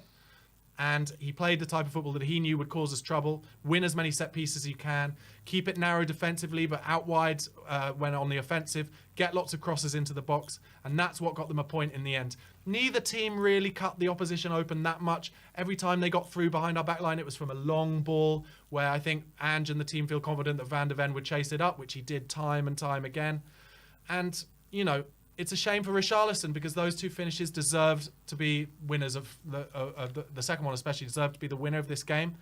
But the big positive coming out this game is obviously we're not losing, but also Richarlison, I think, now putting the doubters to bed. He's actually a class player. And he was class at Watford, and the Everton fans loved him. They loved him. And I think with Spurs, it's taken a bit of time. But as this time that Kane's gone and Sonny's gone off to the Asian Cup, Richarlison's starting to feel his importance within the team and within the squad now. And he's playing far better as a result. So they're the positives I'm going to choose to take away. Yes, it's frustrating. I guess the reality of this as well, if I'm going to look a bit glass half full, is that could easily have happened against Brentford as well. Pretty much in all the games we've been 1 goal up at in the last few minutes, we give away a gilt-edged chance. We do. Yeah. And today they took it. They didn't against Brentford. So we could be stuck on 2 points rather than 4. So that's the positive I'm going to take away. Is there a bit of a concern in terms of looking at the defensive side of things? There was a big, obviously, narrative when we had Emerson Royale and Davis and we were conceding a lot of goals. They're like, oh yeah, just wait till we have Romero and Van de Ven back, then we'll be sorted. But since we had them back, 2 goals conceded against United, 2 goals conceded against Brentford, another 2 goals conceded today. So what do you make out of that? I think we are always going to concede goals. I think we are. I think we're set up very much in a way where 98% of the time we only have 2 centre-halves defending for us and everyone else is miles away. So it's going to happen. That's the way it is. But I think as the project continues and as we are able to have more players on the pitch who are unbelievably comfortable on the ball, even in games away like this at Goodison Park where the pitch is sticky and dry and patchy, then we will break the press more and we will score many more goals. So, you know, look, we'll concede goals. I mean, I guess the surprising thing, if you look back on it, is in the first 10 games, we didn't concede that many goals. But maybe that was the case of opposition teams trying to get used to Ange's tactics and not quite knowing how to deal with it yet. Look, like I said, nobody cut us open today. We didn't get cut open at all. And they scored 2 goals from set pieces. And that's where we've got to be better. You mentioned the word immaturity. I would say naivety. games like that, one thing you cannot do is give the crowd a sniff. Giving away free kicks in our own half, that's all the Everton fans want. They know that's where their best chance of scoring is. So, somewhat our own fault, but we take a point. We go on 3 home games now, winnable home games. We win them all, and we'll be thereabouts in terms of that second, third, fourth place. Yeah, and it'll really help consolidate our position in the top 4, which is, let's be honest, I know people have dreams about, because we were, first 10 games, we were top of the league, and we're not too far from first place, but obviously, beginning of the season, you told anyone we were going to be in the top 4, they would have bitten your hand off, and they would have said no chance. They would have said that'll be an unbelievable season. So the fact that we're in this position and we're sitting here being disappointed with a draw away at Goodison Park in Everton, with a point which actually takes us, further into 4th place, just goes to show what a great job Ange's doing. I know on days like today can be very frustrating when we have the game in our grasp and it's in control and we do stupid things to concede in the last minute, but this team is always learning. It's still a very young team, and just only 7 months into his project or so. So I'm still really happy with the direction we're going in, and I'm still delighted. Some of the football today, even though we were struggling at times in the game, some of the football was brilliant, especially in that second half, how we were playing through everything, the patterns of play we seem to manage, and how we're picking up the little pockets of spaces. So we're still really, really good to watch. We've still got to learn how to manage these kind of really aggressive teams who try to rough us up and bully us, and like today. And maybe that's a learning curve we have to go through. But I still think we're on the right track. I still think we're doing so well. So as much as it's frustrating today, I'm still very positive about the season. Can I just end with one thing? I think there are only 2 teams in the top 6 who win that game today, 12:30 Saturday game, when they're really up for it like that, and that's Liverpool and Manchester City. I really don't think the rest, including Arsenal, have got enough really to deal with, like what you just said, the physicality of it. So I think, you take the draw away. It is disappointing, but it happens, you go on. We're still on a pretty decent run in the Premier League, considering all of the injuries, suspensions, and with Sonny out. The other thing is, I think Sonny's on the pitch today. Some of those positions Werner got himself in. Maybe that changes something as well. So, look, Sonny, go and win that Asia Cup, but also come home soon. We need you back. All right, guys, that is your instant match reaction. We now go on to the post-match fan show, which will be with you in about 10 minutes' time. If you do want to come on and have your say on today's game or anything related to Tottenham, do become a member and join the fan show, and you can come on and have your say on the game today. So I'd really appreciate if you do try and click the link, which will be in the community section on our channel. If you go to the community section, the link for the fan show will be there. So do come join us on the fan show and have your say on today's game. But that is it for the post-match reaction. We'll see you all very, very soon. Like, subscribe and comment. And as always, come on you Spurs.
Hello guys, welcome back to the post-match fan show. Spurs have drawn 2-2 with Everton at Goodison Park with a last-minute equaliser from Jared Brathwaite. A very frustrating game for Tottenham, which they seem to have right in their grasp up until the final few moments where they ended up giving away.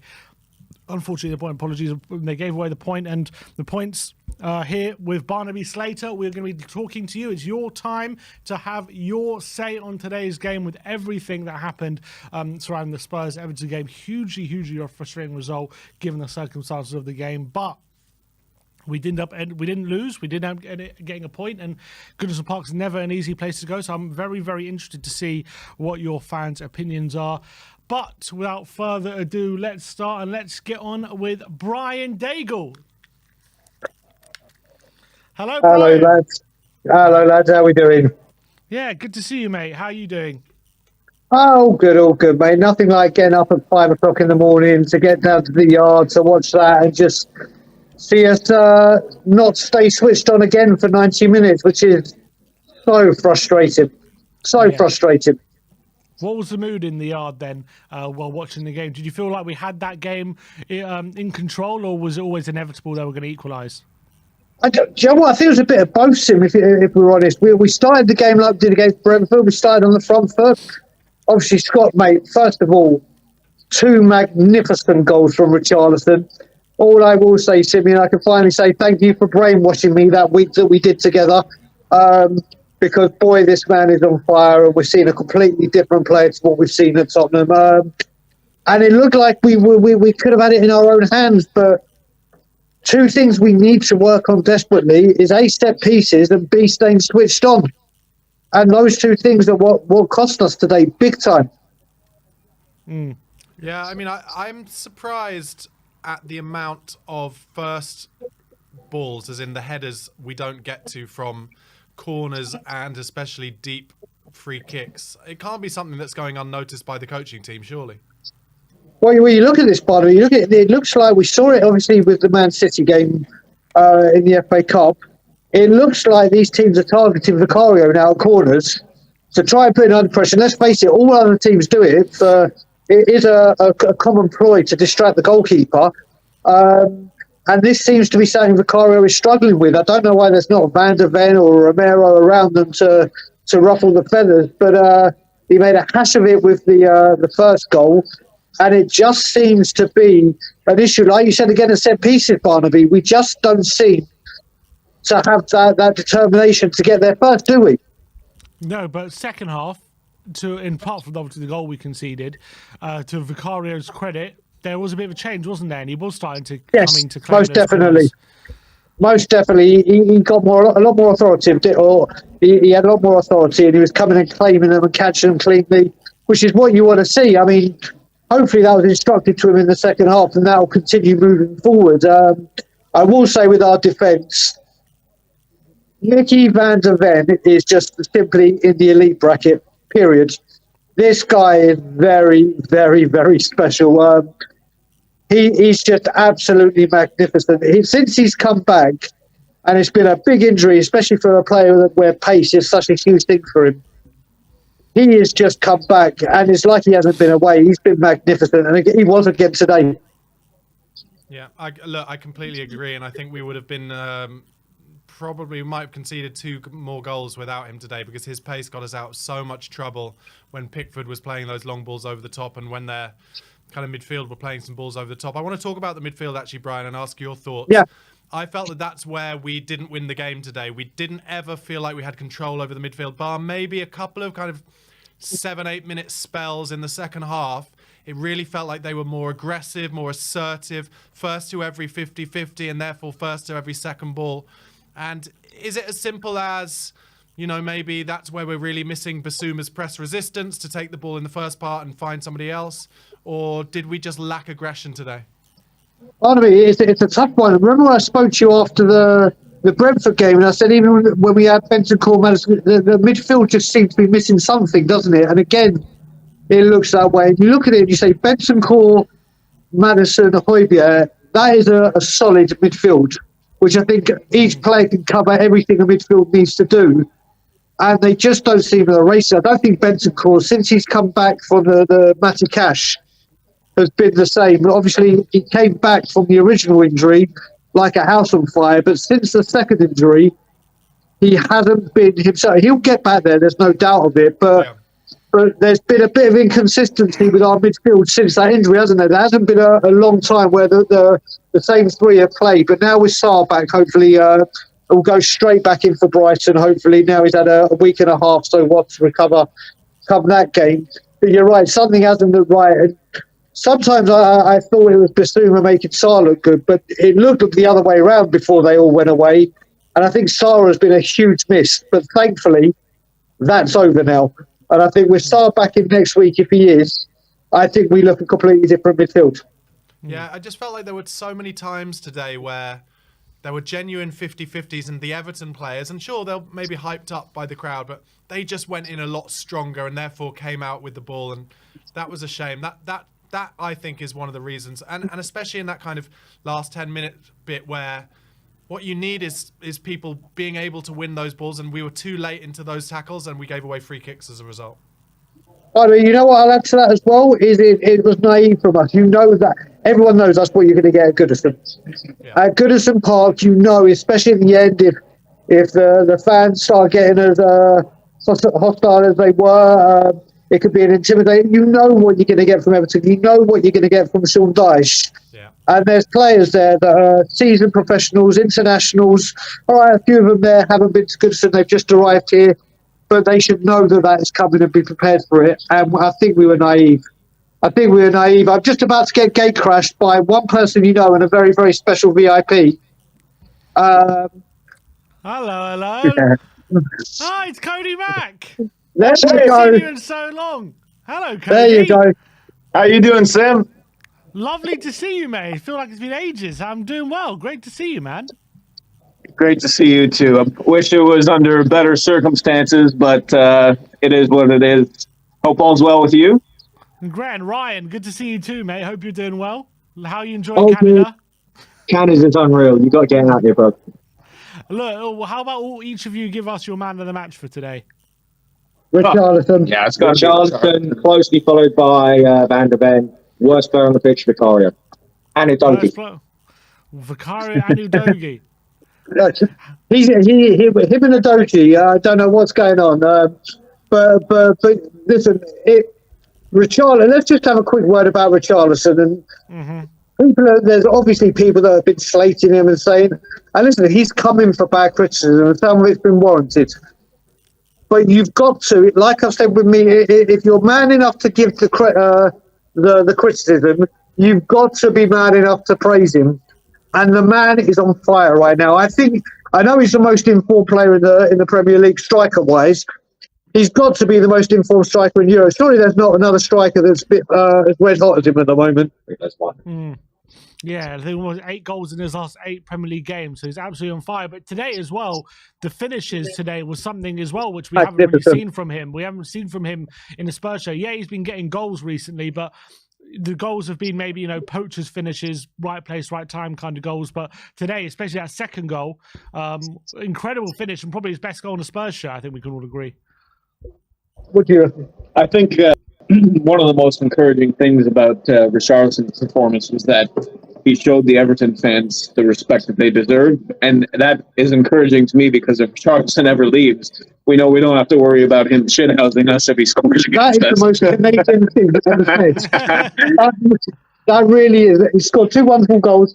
I'm very happy that it was nice for Everton fans. That is so Canadian. I mean, he must have been bursting inside, but it's a nice moment for him. Obviously, it would have been better to come home with 3 points, but it is what it is. But I'm going to let Brian finish this call here. Very nice to see you guys. Sim, I'll send you a message on WhatsApp. Take care, guys. Lovely. Good to see you, Cody, man. Brian, I just wanted to say, actually, one thing that we haven't mentioned yet is on the Richarlison subject is I think, the second goal will get all the plaudits, but actually the technique required for that first goal should not be underestimated in terms of it being on his wrong side. And he didn't, the pace was on the ball and he didn't try and swing at it. He just used the pace on the volley. It was a brilliant, brilliant finish. It was. Sorry, I've got one more gate crasher. Come say hello to Simeon and Barnaby. It's Bobby K. Hello, This is Bobby. Look at bullshit. What the hell? Mate, oh, wait a minute now. I've got the it's Little a Toronto K. takeover. It's a it is. Hi guys. It's a How much Toronto better? takeover. Yeah, we need a little bit better lighting Brian and back here. guests. It should be titled Yeah, Brian mate, and listen, guests. that's the here. fan show, just from the Scotland Yard, mate. I'll just keep reeling the guests on. Just seeing you boys makes the day better, but what a crap display. We should have got all 3 points, but we didn't. I'll let the boss man carry on. Good to see you, boys. Big up everybody in the chat. Hi guys. Love seeing you're Bobby good K. Yeah. Yeah. See you later. I'll speak to you soon. I'll speak to you soon, boys. Yeah, Barnaby, sorry. Let's get back. Richarlison's first goal, the way he finished that, it deserves a lot more credit. Like you said, I completely agree with you.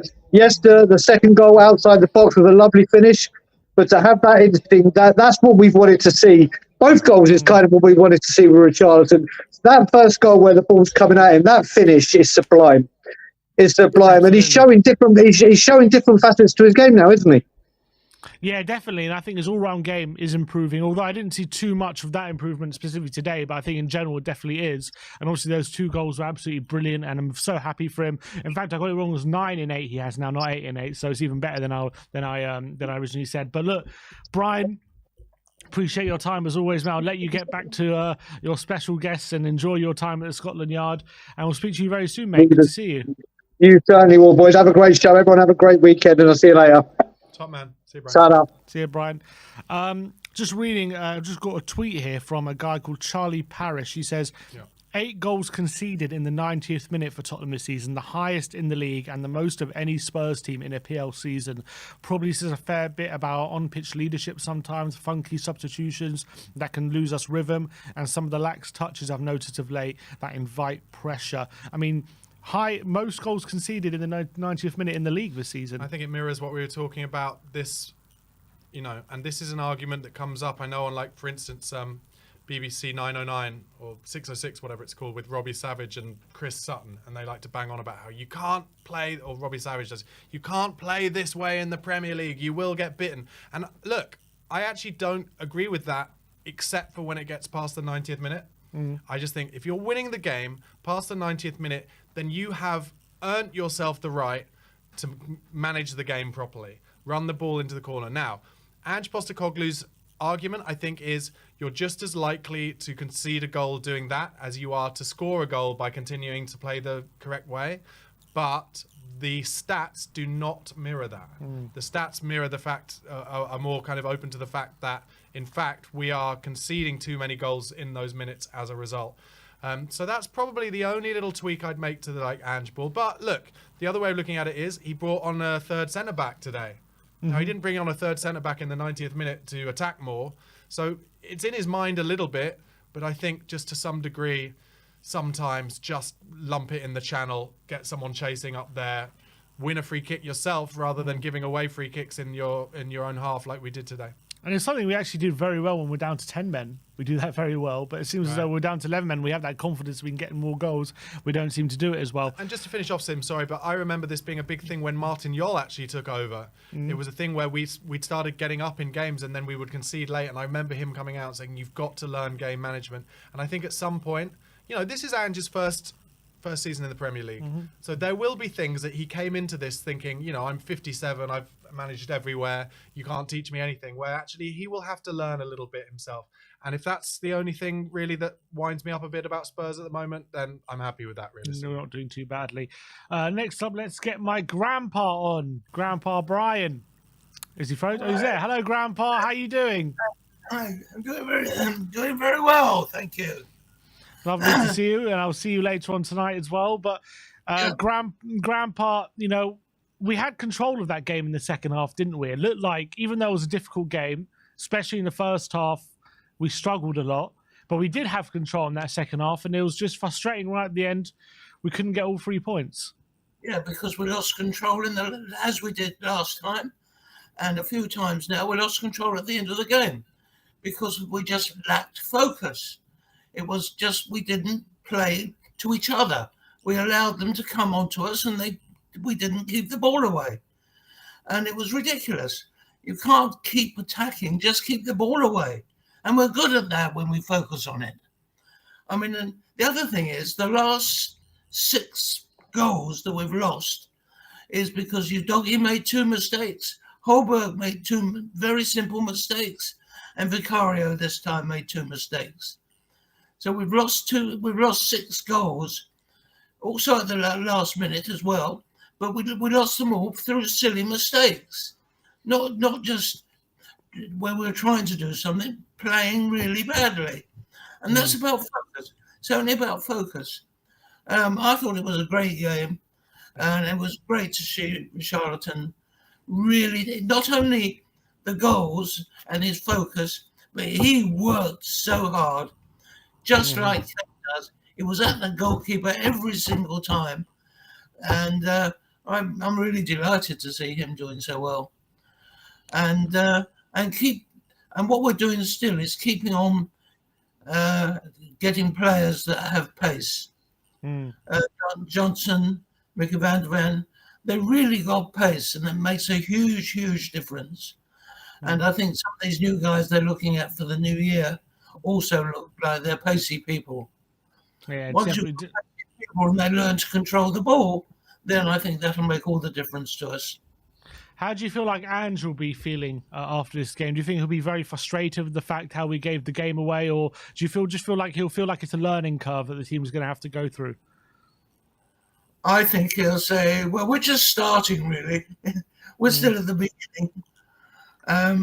He'll be frustrated because you've got to be frustrated.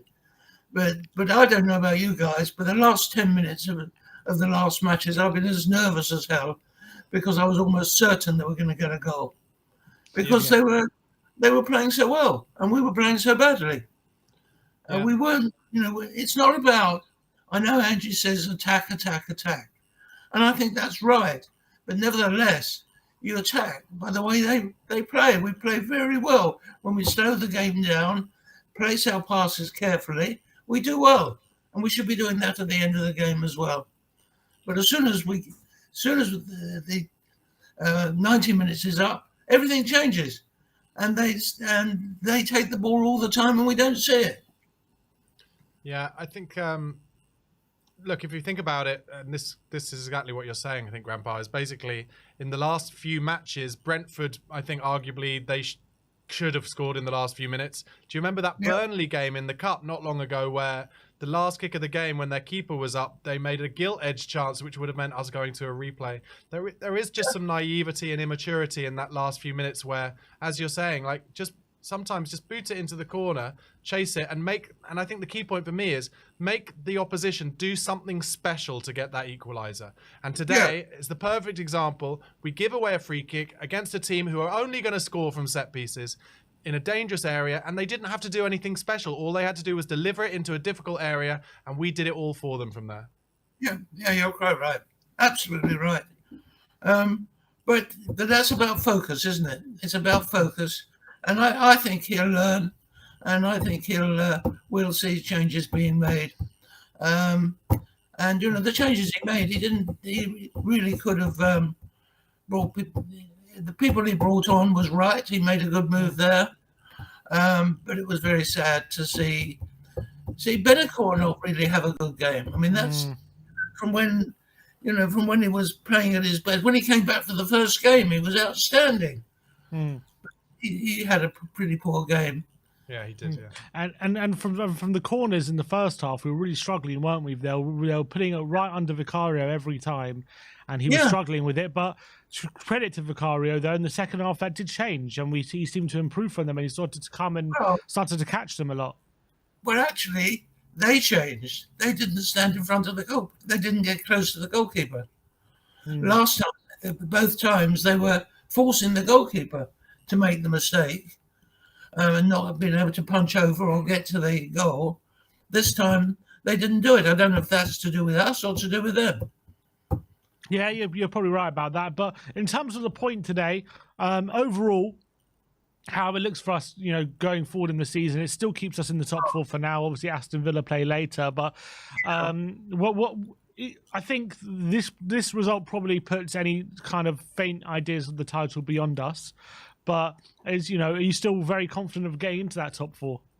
Yes, I am. I really am. I think, I think we've got Well, we've got only one player to come back now, haven't we? No, Son and Basuma. Yeah, two. And then some of the new players that we're going to have next year are looking good. Young players. I'm pleased. What I'm pleased about the whole thing is that they're looking forward all the time at what they're going to do later, as opposed to concentrating on now. And I think I think next year is going to be the greatest year for us since when is it? 66, 61. 61. Yeah. Big talk from Grandpa. Big talk. I think you might be right. I think you might be right. Best manager since Bill Nick. That's what I reckon. Yeah. Okay, Lovely. guys. Yeah, great Okay, to see you. Grandpa. Yeah, see Lovely you to later. see you, Grandpa, and I'll see you later, yeah? Bye. Bye. Bye. Can I just say something from a tweet I've seen? So Harry Brooks, who's a really great, if you don't follow him on Twitter, make sure you do. He's a coach. Actually coaches a lot of really talented young players who are playing professionally. But he's talking about the Vicario situation. And he says, I'm not a goalkeeping expert, but as a keeper, you're given more leeway to go through players. The temptation would be for Vicario to go through everyone to get to the ball, but that's tough because they're landing it right on top of him. So where's the momentum for him to do that? So basically saying similar to what I was saying, but also giving some credit to Everton for playing almost like the perfect... Do you know what? I was thinking while I was watching it, not many teams play corners in that are high and kind of loop. A lot of them try and play it flatter. And so it was an interesting scenario, interesting tactics from Everton, and it got them a goal. So you got to say credit to them. Yeah, and look, they've always been very strong from set pieces, not just against us, but against most teams. You know, they give them troubles from set pieces. Dogs of war. You have to give them credit. Look, let's get Ariane on. Let's see what he's got to say about the situation. Ariane, my man, how are we doing today? He's on mute. That's how he's doing. No, 1 minute. No, it's our fault. It's our fault. Apologies. I shouldn't have accused you so presumptuously. Ridiculous. Look, what happened today? Why did we fail to get over the line today, in your opinion?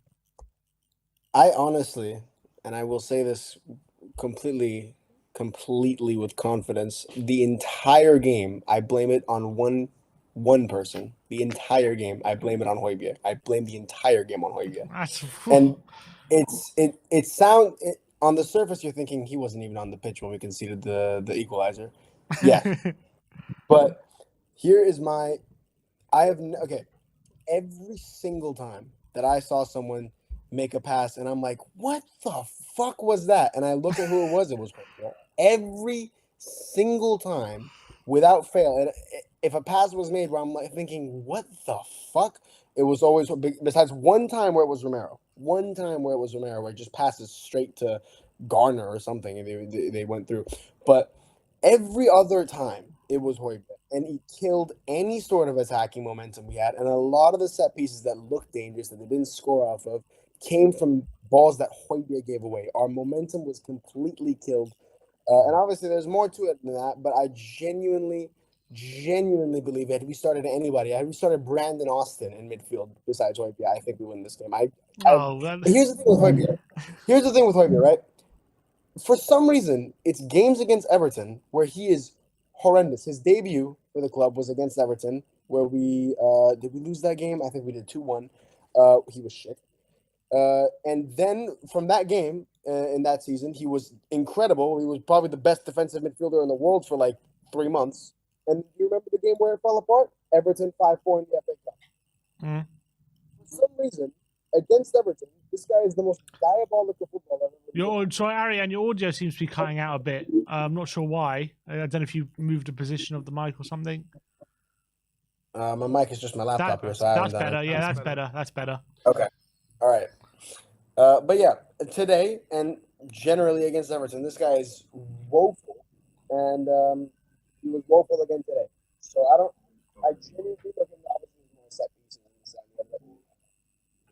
He was honestly, I have not seen it. I think from all the Ariane, I don't know what. I don't know if you're covering. I don't know if you're covering it or something. It keeps cut when you move it. It cuts out.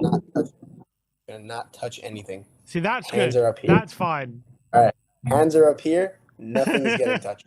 Ariane, just to add to that, Ariane, my parents split up in 1983. I think that was Pierre-Emile Højbjerg's fault as well. I think that was Pierre Moibia's fault too. Honestly, I also think that was Moibia's Can fault. I just say one thing? Look, I've been accused of having an agenda against Højbjerg before on my channel.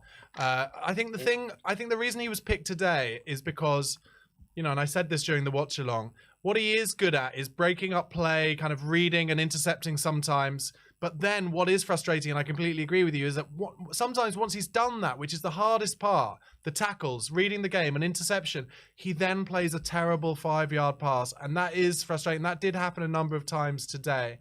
However, I can also see why Ange picked him in there today instead of, say, Oliver Skip, or instead of playing just Bentancur in the 6 with Kulusevski and Maddison, because that would have been too open against an Everton side who, let's face it, were incredibly energetic in central midfield and got around us all the time. Here's the thing. I don't think Højbjerg was particularly impressive doing anything, including breaking up play today. I don't think he was good at that either. There was a lot of times. He obviously had his moments where, he won the ball back, but so did every other player on the pitch. I think bringing Kulusevski in, he's more energetic than Højbjerg. The thing with Højbjerg is he's not athletic. He's not particularly an intelligent footballer. He's not a technically superior footballer. He's not really good at anything. And I think if you bring in even someone like Kulusevski there, I'd rather him playing that. And Arian, the audio again, it started off when I don't know what's going on. My hands were not up here, but I'm not touching anything. I don't know what. I wonder if it's like your Wi-Fi connection or something. I don't know. It's Højbjerg. Yeah, it's Højbjerg. You knew it. That bastard. I don't know. Maybe if you want to try reconnecting and putting in sitting in a different position, maybe. I don't know what to suggest. Let me put this on like a harder surface that will maybe. Because that's fine. I can hear you. Maybe I don't know where the microphone is. I don't know if it's underneath the laptop. Okay, is this better? Yeah, I think so. Okay. Yeah, that's We'll fine. try this one more time. Okay. So, fucking Højbjerg, man. Anyway. Okay. Now let's move on from Højbjerg. I genuinely, sincerely believe had we started anybody else in midfield, we win this game. But that's besides the point. There's obviously other problems that we talk about. One thing I will mention, I've found a lot of negativity out there. No, it's gone again. It's gone again. Sorry. It went again. All right. I will Look, maybe come I back. don't know if you have a microphone or something. Maybe I'll bring on another guest and we'll get you back on. I don't know if you have something you can use. Oh, one sec. Sorry about that, Ariane. That's all right. All right.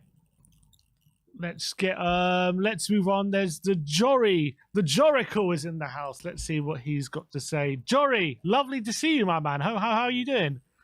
I'm good, Sim. Thanks. Lovely to see you as well. It's been a while. I just could not call in today because, we're seeing a systematic problem for sure. And as I alluded to in my super chat, for me, we're lacking the overload in the transition. So the midfielders, they don't have the space or the triangle, so they don't have the out option anymore. And we saw it this game, we saw it last game as well. Last game it was more about stopping the double invert and actually pressing Udogie on the transition when he was going from left back to midfield, and it worked really well for the Bees. This game it was more like they just had a man on each midfield player every time, so it wasn't man marking, but there was never an overload, and when we had those overload, it created so much space also for the last third, and now it's basically, I think also these young players, they once the tactics don't work, they don't come up with the solutions. And I think we saw that pretty clearly today, because they just went down the wings and they tried some stuff. And Udogie did his best for sure, and we got some joy out of it. But in general, it was too predictable and too stale. Also, once the midfield transition slows down, we don't have that speed of movement of the front line, and then we see this stale kind of they get to organize their defense, and they're and we just play on the edge and trying to, find ways into the final third, and it's not working. So for me, it's all about that midfield overload. It's not working. Also, we have a lot of rusty or not up to form players right now. So that's not helping either. I think that's really, really interesting what you're saying. Is there an element then? So you talked about how Everton basically matched them man for man, pretty much, certainly all over our defensive side of the pitch and in midfield. Do you think there's an element where Big Ange Postecoglou might, in the change room, be saying you weren't brave enough man to man? And I'll give an example. There was one time where Rodrigo Bentancur was pressed all the way into certainly his own 18-yard box, but nearly as deep as his own 6-yard box. And he was brave enough to try and beat that man. Do you think Ange would say to the team today, sometimes you've got to take a risk, even in games like this, where if they're pressing you man to man each time, you beat your man and then we're through the press? Yeah, I mean, I definitely think so. But I also think like that might relieve us some, and it's definitely better, and we need to do that for sure. And we're doing too little of that. But in terms of the speed of the transition, I think even if you beat your man, unless you beat him in the very first touches, it's going to slow down that transition. And the fact, like if we look at the early part of the season when we were flying, that was like the seconds from receive, like turning it over the ball, and for us to be into the last third was really, really quick. It wasn't counter-attacking, but it was almost the same type of speed that we were transitioning into that. And now, I mean, and then also to go back to your point, Barnaby, that also comes down to the individual brilliance and individual kind of mentality in the moment. And that's not really reliable to build on. And when you have such a young squad, you really need to have kind of really clear tactics and some like painting by numbers type tactics for the young players to work with.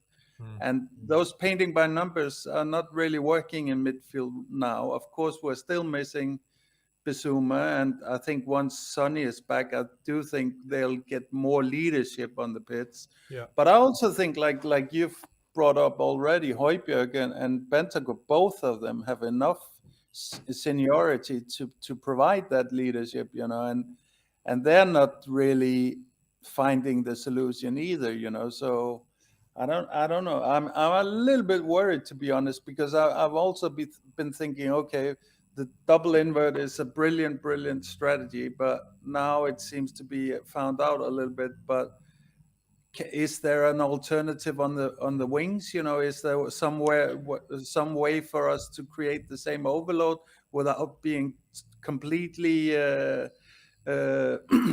caught out defensively in case we get a turnover? And I don't really see it.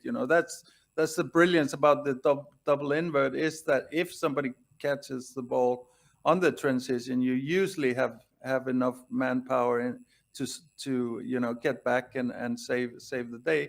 If you try and do something similar on the wings, then you've got a gaping hole in the middle, and it's too dangerous, I feel. So yeah, I don't know. But Joy, I think in the first half, obviously we had big struggles, and we were actually really lucky, obviously, to go in 2-1 up in the first half, and we definitely went ahead against a run of play, and Everton were well on top and causing us loads of trouble. Did you not feel though in the second half, before maybe that last 10 minutes, where we made some changes and all of a sudden Everton had found a bit of a second wind right at the end? Do you not feel like we took a bit more control of that game, and we were probably deserving of something of being ahead at that point, going into those last 10 minutes or so? Yeah, I do think so, but I don't think like the way we played in the start of the season. It was like we've stacked the odds in our favor. I don't feel like even though we had the upper hand in that period, I agree. It was more like, then you need to basically perform to your XG or outperform your XG, which we actually did. We outperformed our XG, which kind of says everything about how badly we are kind of utilized, like how stifled our last third is by and for me every time just the eye test, when I see Tottenham kind of having to play outside of that wall, that's usually when we don't get anything. It's when we can cut through the lines. These exactly what we've seen with Ants is like some deep passes from Romero or the defensive midfielder straight into the forward or something like that. This is when everything opens up for us, and though it seems like the guys in midfield, they don't get the time that they need, or the the protection that they maybe need to get those passes in. I mean, I can definitely remember the games in those first 10 games of the season where Bissouma, Sarr, and Udogie and Maddison were just playing little triangles amongst each other and just kind of almost taking the mickey out of the opposition because they were finding it so easy. And that certainly over the past 10, 15 games has dropped out of our game. We're not able to do that at the moment. Yeah, and that's why I keep talking about this overload, because when I was watching those games and other good games, there's always a free man, and I never see that free man now. Once we're out of our own defensive half, we basically are matched man for man.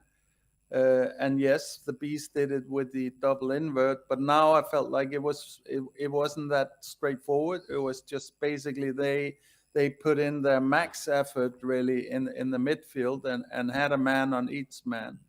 And also just knew when we were trying to go for that transitional pass, and they were right there every time, so it and we ended up basically playing through the wings a lot more than for that part, getting it out of midfield than we've done traditionally. So I feel like, exactly, the triangles. We don't have the triangles right now. We have maybe two that are able to pass, and then the third man is completely blocked out, and it gets you also, even the plays that did work were really, really tight passing and really 50-50 kind of situations many times, and sometimes they went through, and more often than not they managed to disturb the build-up, so and also another thing in defense, like I feel like it's becoming also quite consistent that Romero is caught out of position quite often, and maybe it's unfair to say caught out of position, because he's basically running the whole width of the defense to make sure that the most dangerous situations don't really come to play. But it also means that often it means that he's late to it, or he needs to lunge in fully and stuff like that, and that makes these situations really dangerous. Of course, we also see the corner situation with Vicario. It did a little bit better today, I felt, but in general we have some structural problems, and of course we do have kind of a little bit rusty, like Maddison is still not up to speed, and other players that are kind of, Kulu is a little bit lost now and stuff like that. So the group is not synced up like it was in the same way, and not the same form, I think, like in terms of physicality. They're not as in shape as they were earlier this season. Can I ask just one question then? Hold on. Just with all that in mind, I wonder how many goals you think there might be in our game at home to Brighton in the next game, considering what the last one ended up with 6 goals. It's going to be so open, that game, isn't it? How do you think that'll come? How do you think that'll go? My worry is that we'll see something like this again, because De Zerbi has certainly not been sleeping on this new problem that we have. So But of course, Brighton maybe will offer us a little bit more space or like more opportunities. But my worry with our squad is what's the earliest we can get Son back? By the way, guys. The earliest, well, if he loses on Tuesday, then I guess we could technically have him back for Brighton. But the likelihood is they beat Jordan on Tuesday, so that means the final will be on the Saturday. So the Brighton game will be the last game he misses, most probably, unless he needs a week break and then maybe the week after as well. But I would like to think he won't need it. But yeah. Mm-hmm. Yeah, well, I feel also in the forward line like they're missing that senior head, that Son is. I'm not, of course, Sonny's clinicalness and all of that is missing, but also just Sonny's leadership. His organizing of those players, his basically kind of keeping them to task and so on. That's missing a little bit. People, the young players can now kind of not hide away, but kind of relinquish responsibility. Whereas when Sonny's there, he'll give them a good talking to if they do that. So hopefully, I wish also Sonny the best of luck in the Asia Cup. But for us, I would love to have him back for that game for sure. Also, I do feel like now Bissouma is much more relevant because he is amazing on the ball when he has the confidence, at least. Yeah. And that's something like, back to your point, Barnaby, that's maybe exactly what's needed right now. If we can't get the overload, at least we can maybe create some space with beating our man and that would go forward in that way. But it's I'm a little bit worried, even though it's a brilliant season. I'm sure that we're going to get top 4 and all of that, but still tactically it's a little bit of a problem. Hans needs to have a good think about this, I think. All right. Jory, lovely to see you, mate. Good Top to speak stuff. to you as Likewise. always. Yes. And we'll see you very soon. Take care. Take care, Jory. Lovely to see you. Bye-bye. Okay, let's try and again with Ariane and see if his audio is okay. All right. Hello. That sounds good. That sounds fine. Okay. Cool. All right. How do you feel about Pierre Højbjerg, Arian? I don't think I've mentioned it yet. So you know what I was really thinking of. All right, let's move on from Højbjerg because I think I've made my feelings abundantly clear, and I think Jory kind of explained a lot of the reasons. We have no fucking triangles in the midfield, and I don't know. I've already said why I think that is. So we can move on. All the negativity to the side now. I want to say we have not won at Goodison Park since 2018. That's a relevant stat, right? It's been 6 years. That's a long time. This is a tough ground to go to, not just for us. It's just generally a tough ground, right? And for a team that plays the way they do, this is Turf Moor now, and Turf Moor was always that's a really good right? point. Yeah. So it's not the worst draw ever. Really. Can I just ask, actually, seeing as you brought it up, Arian, and I respect everything you think. Do you think, and look, we'll only talk about this for a minute, but do you think Everton can genuinely go into their new stadium if they stay in the Premier League under Sean Dyche playing that football? Because it's horrible, isn't it? It is Burnley. I mean, look, I think as a fan, kind of sometimes you can get behind that, though. I think there is kind of, you see how the crowd was going up for it. Sometimes the style of play is one thing, but the culture of every club is a little bit different. You can absolutely get behind that, and I can hear the audio get crappy. Yeah. The audio's cut out again, Ariane. Yeah, we're losing you again. I can hear it too. It's not me. It's like you guys can hear it. It's like something. Blaming you, Sim. It's blaming you. It's blaming us, eh? Hey, wait. How about this? Let me try this. We are the Pierre Højbjerg of YouTube right now. I don't know what Hang keeps on. happening. If I speak I'll mute you and I'll keep speaking. You tell me if this sounds fine. Like right now, I've muted you and I keep speaking. Does this sound okay? That sounds fine, yeah. See, so it is your fault. I don't even have to hear you. I can see on the faces. Maybe it is our fault. I don't know. Now you got me second guessing myself. Okay, I've unmuted you again, but I will go on. I'll say one thing, right? Today I was watching right before the game, Iran versus Japan. Thankfully we won, so I'm happy. I had a good day. My country won. in the last minute. So I had a good time. So it's And going to be you against Sonny in the final.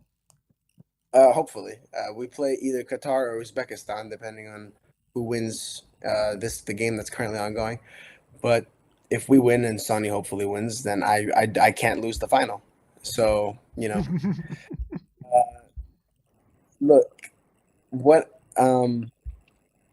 I saw in Iran. If you see, we play completely exactly the opposite of handball, like exactly the opposite. We are so good at that direct. No, it's not even. It's even worse. It's even worse. We smack it completely to the skies, and Osmoon has to control it. And I've never seen someone be so good at controlling that ball in the air, and that's exactly what we're missing. Aerially, every time the ball was in the air, I was so confident Iran would win it. I was so confident. We have someone like Osmoon, we have someone like Rezayan, we have someone like Izzatullah, even the shorter players. But we don't have that at Spurs. Every time the ball is in the air with Spurs, I have zero. Even Van de Ven, who's 6'4". I don't have any confidence anybody's going to win it. Maybe Richarlison. But then Branthwaite's on his ass every time, and he's like 6'12", right? So,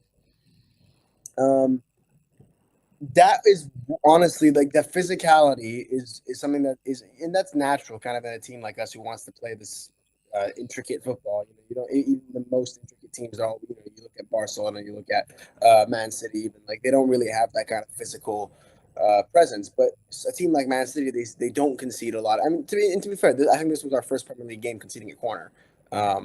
So there is kind of that. So, and you're going against a team who scored the most or the second most. So it's kind of like an unstoppable object against a immovable object, unstoppable force, whatever, right? I haven't slept in 21 hours. So there's a little bit of that. Nice. But at the end of the day, we have to kind of we have to work on that, and that aerial aspect is a problem. I think tactically so good, but what's up? Do you criticize Ange for some of the subs he made, because it did seem to have a bit of a negative effect on the team, especially late in the game when he went to a back three? We seem to have a bit of control on the game, and then he goes to a back three, and all of a sudden we're making stupid challenges, we're giving away free kicks. Is that a consequence of anything he did, or is it just purely game management from the players? Do you think that cost us at the end? I don't think it was the back three that lost it. I think it was the skip and skip and Hill substitution. Hill. That was the substitution that lost it for me. And even before that, I thought bringing on Kulusevski for Brennan was kind of dumb. I'd take off Højbjerg. But I think the subs were weird. Again, I've always kind of tried not to criticize Ange for the subs because I don't think we have good subs. So I try kind of remembering that when we have Bissouma and Son, who are two absolutely key players. Because again, if Bissouma's in here, someone doesn't play. He who shall not be named, right? And if Son plays this game, again, another different game.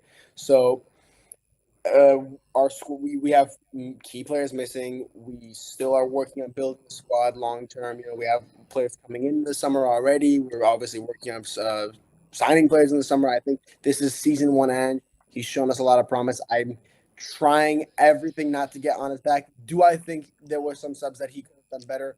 Of course I do. But at the end of the day, I also don't know what would have happened had Madison stayed on. I don't know what would happen had Brennan stayed on. We don't know these things. And I can say I disagree with his decision. Yes, if at the end of the day, I disagree with decisions. But at the same time, some of the decisions I disagree with in the past have worked, and some of them haven't worked, right? So I can sit here and say, look, hindsight's 20/20. I can say, oh, we conceded a goal, how horrible, but maybe we would have lost without this. I don't know. So I try to kind of refrain from it because with the subs we have available right now are just not great, right? Well, Celso's out injured as well. Solomon's out injured as well, and again, two key players out on international duty. So the game management can improve, but I'm still willing. I have more than enough credit in the bank for Ange for mistakes like that. Okay. Cool. Ariane, lovely to see you, mate. Always good to speak to you as always. Usually better to speak to you when we can hear you, but this is always the second best. But lovely to see you, mate, and we'll see you very soon. Of course, and as always, come on, you Spurs! Yes. Come on, big up to you, Ariane. Is Stella, is he frozen? No, I think is he moving? I can't tell. I think he's moving just about. All right, let's get him on. Let's get Stel on. Stel, good to see you, my man. How you doing? Yeah, good to see you both. Hope you're doing well. Sorry if I'm frozen. It's the McDonald's Wi-Fi. There's nothing I can do about it. It is what it is. So your voice is okay. The picture's a bit frozen, but you're all right. Stel, from a coach's standpoint, where did you see the problems today? well, I'm glad you can hear me because my voice is better than my looks, so that's a positive. Yeah, look, for me, there's a few things here. I think first of all, we do need to remember this is the beginning of Ange. And when you go back to the beginning of Klopp, the beginning of Pep, not that I'm comparing Ange to Pep and Klopp, but I'm using them as an example of a rebuild and a manager that has been at those clubs for a period of time, quite a long period of time. Go back to their first seasons, it was similar to this. There were results like this where, oh my God, they've blown it, or oh, they should have won that. You're going to get that. That's part of the journey we're on. This specific game as an individual match, the issue we've got is that we don't have control of the games. We haven't had control of matches for about 2-3 months, if I'm honest with you. If you go to the start of the season, we'd dominate possession, but we'd have double the amount of shots than the other team, double the amount of chances, and 2 or 3 times more clear-cut chances created. If you look at us now, the past couple of games, we have more possession, but shots, we've either got the same or less.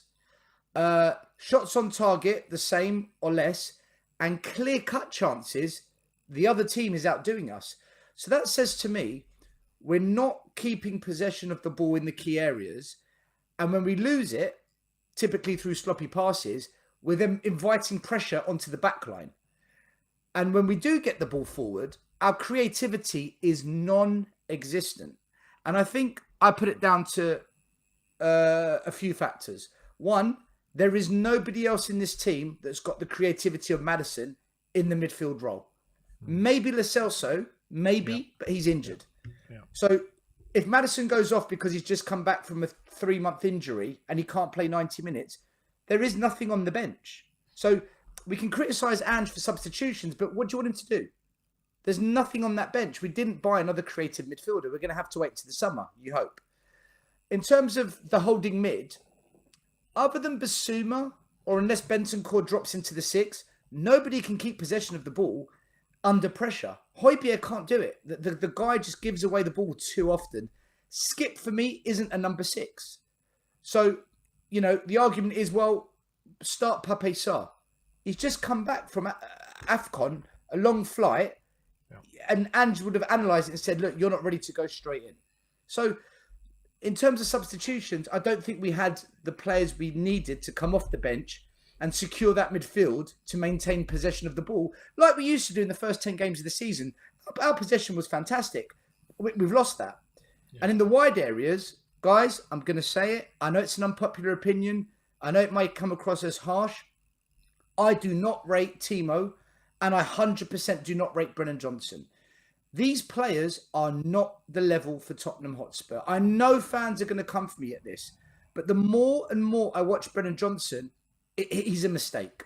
It was a mistake signing him. He offers us nothing. You might get the occasional one really good cross, and against lesser opposition, mid-table or below, he might pop up with a tap-in like he did against Wolves, like he did against Brentford.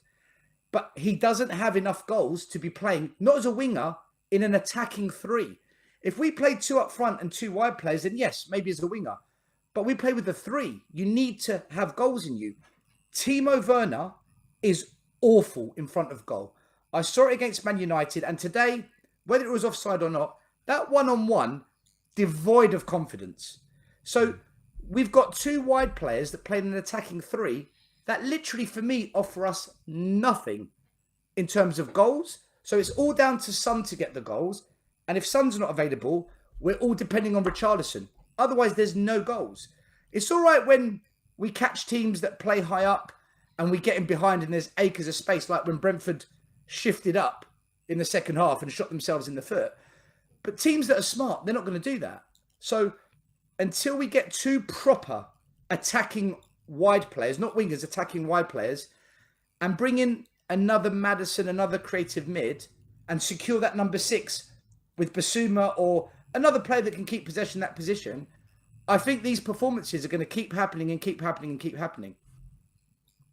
Yeah, I mean, I don't fully agree with you. I think Brennan Johnson is very raw and will improve and has potential. And I think we've got to give young players the opportunity to do that. I think, you know, arguably a lot of people were saying a similar thing about a not young player a year ago and more recently in Richarlison. So I'm going to give Johnson at least another year and a half before I start thinking that he hasn't got what it takes to play for Spurs. But I understand what you're saying in that I do feel like if we had, let's say, a Elise or an Eze from Crystal Palace, two players who are just so comfortable on the ball and keen to get on the ball all the time, and take the ball in tight areas and feel comfortable doing that, then what was happening a lot today, which was, especially in the first half, we talked about it, you know, the ball being fired into Brennan Johnson and him not having the confidence to try and get it down, or arguably the strength, so trying to flick it round the corner and us losing the ball consistently as a result. That wouldn't be happening if we had those players. But that, again, will come down to whether or not we're willing to pay the release clauses of those players who we've seen in the Premier League could take us up a step or two. I mean, I would argue for a number of years, I thought we could have done with just getting Wilf Zaha out of Palace, and we were never willing to pay what that would have took. But I think he would have been an incredible Spurs player because he's so comfortable on the ball, loved getting the ball in tight spaces, had the flair, had the pace. And I would love us to be looking at those two Palace players who are still at Palace now, Elise and Eze, to try and take us up a level in the summer. Barnaby, I'm going to have to call you out on this one, right? Respectfully, we can have our opinions, of course. But to say we've got to wait and see if Brennan Johnson comes good, but at the same time to say Elise and Eze, they are levels, absolute miles ahead of Brennan Johnson in terms of dribbling ability, creativity and scoring. Brennan Johnson is not that player. He's a pace merchant. He will get into good spaces. Right, so what are we waiting for? Because we play with the front three. He's not that player. Sorry, Stelios, but let me just say one quickly. What I mean is, I'm talking about waiting for him before we totally cast him adrift. What I'm saying is, I think Brennan Johnson, or I didn't say it here, but I've said it for months. I think Brennan Johnson has played many more games than both he and Ange would have expected him to play at this point. But what I'm talking about is, if we genuinely want to push on and challenge, then bringing players in of the ilk, and I agree with you that Eze and Elise are levels above, bringing players of the ilk of them into our first team in the summer is what we would need to do. Yeah, so we agree then, right? If we're going to bring them in, it's because Brendan Johnson's not going to play then. He's going to be on the bench. But right? I think he'd make a good squad player for us personally in terms of his youth and potential, but also his ability to play in a couple of distant positions and add pace when we need pace to come off the bench when games are getting stretched. I think we're trying to shoehorn a player that doesn't fit what we're doing, in my opinion. I looked at every game we've played this season, okay? And I'll tell you what's very interesting. If you look at the games against... I looked at the top kind of 8. If you look at Arsenal, Villa, Brighton, Liverpool, City, Newcastle, West Ham, we played City twice, League and FA Cup. The only players that consistently turn up with goals and assists are Son and Porro. They consistently turn up with either goals or assists, Porro especially with the assists. When you look at the mid-table, Kulu kind of creeps in, Richarlison begins to have a couple of assists and goals. But when you look at the bottom teams, I'm talking about Bournemouth, Brentford, Burnley, Everton, Palace, Fulham, Luton, Brennan Johnson, Timo Werner even, and Richarlison especially, they've got goals, they've got assists. That says to me, so far in what I'm seeing, that's their level. Against that level, yeah, they shine. But as soon as we come against those big teams, and it's those big teams that we need to overcome if we're going to win trophies and, secure ourselves as a top 4 team consistently, they just do not deliver in those games. And that's what I see when I watch them play. So, you make a fair point in let's wait and see. I agree. I don't disagree with that. But from what I've seen and what I saw at Nottingham Forest, I never thought Brennan Johnson was anything special. And the price tag I don't blame him for. We chose to pay 50 million. That's on us. But he, for me, is not the player that is going to take the way we play as a team. He's not taking us forward. And Timo, whether he gets some assists against Brentford, maybe he gets some more, fine. But unless we get goals from the wide areas, because if you look at Man City and Liverpool, who play with the front three, their wide players have got an abundance of goals in them. And that's what we need to catch. They're the teams that we're going to have to beat in semi-finals of cups and, God forbid, a league title. I just don't see it with these guys. Look, for now, if it's just to get us to the end of the season, I'm okay with it. It is what it is. But going forward, guys, and when I look at the stats of the game as well, it is fundamentally a problem right now. They're just not creating enough, and they do not contribute the goals needed. So that's kind of how I saw the game. Stel, with everyone fit, who do you start on the wing? Son and Decky. Son and Decky. Do you know what, guys? I'm torn with this because Son's in good form. Like, never drop a player who's in good form. I've always been against that. I've never liked dropping a player that's in good form. So you kind of have to start Richarlison up front and then play Son on the left and then Decky on the right. But Decky's not in good form. He's been terrible the last 3 games. I think if there was a way that I could play Richarlison up front, Son on one wing and Solomon on the other, because I know Solomon hasn't played all season, and I know, for me, he's not the answer either. But the one thing I'll give Solomon, he can take on a man. Yeah. He can actually beat a man with some skill, and that guile, that ability to just unlock a moment and create the overload. So could Lucas Moura. Would you have kept Lucas Moura in hindsight? No, because but look, I haven't seen what I'd say about Solomon is I haven't seen enough of him to judge him. But what I'd say about Lucas Moura is I'd seen enough of him to judge the fact that he could beat 4 or 5 men with a bit of skill all at once, but then you still knew at the end of it, other than some very rare occasions, including his last ever performance where he just waltzed through Leeds and scored, and obviously the Champions League semi-final, the majority of us had seen enough where we knew that it was going to go into Rosette.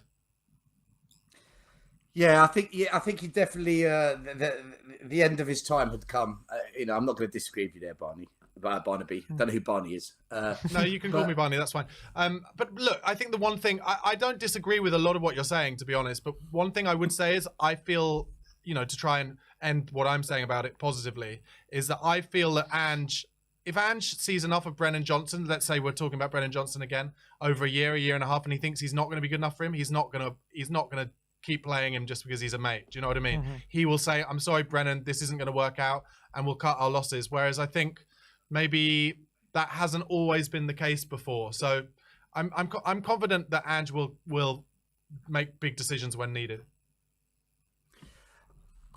Barnaby, I hope you're right. Where I'm at right now with this is I've seen this all before, but at the same time, I'm not going to dismiss what might happen. So I'm on the fence still. I want to see the kind of changes that convinces me that this isn't the repeat of the past. But at the same time, I'm not writing off where we might go. So I'm on the fence at the moment. I do want to end on a positive, though, guys. I do want to end on a positive. And that was a few positives, which is, number one, Udogie is going to become a top player. Now, he's raw. Yeah. But you see enough in his game to say, do you know what? There's such a player in there. If we can just develop that, there's a real top player there. Van de Ven has got to be one of the top, if not top centre-back in the league. Yeah. Without him, I don't know how we play the system. No. How many recovery runs can you make where the opponent's got 5 yards on you, and not only do you recover, you win the tackle as well. The man is a proper centre-half. And the other thing I wanted to say was 2 more things. Richarlison, that second goal, look, I give him stick. I want to see him do it against the top teams, but listen, fantastic finish. I have to come on and say, Richie, quality, my man. That was absolute top draw. And Vicario, I know he's going to get a lot of stick from rivals, and I know some of our fans are going to question him, but from a coaching perspective, if you know your goalie is being targeted, put a man from your team in front of your goalie to protect him. Yeah. We're not protecting Vicario. Yes, he needs to be stronger. Yes, he needs to be more assertive. But at the same time, if the other team are going to pile in on him, you've got to protect him. Put a body in front of him. Let that player be the shield. So when they try and come in on him, no, push back and Vicario's free. We haven't done that.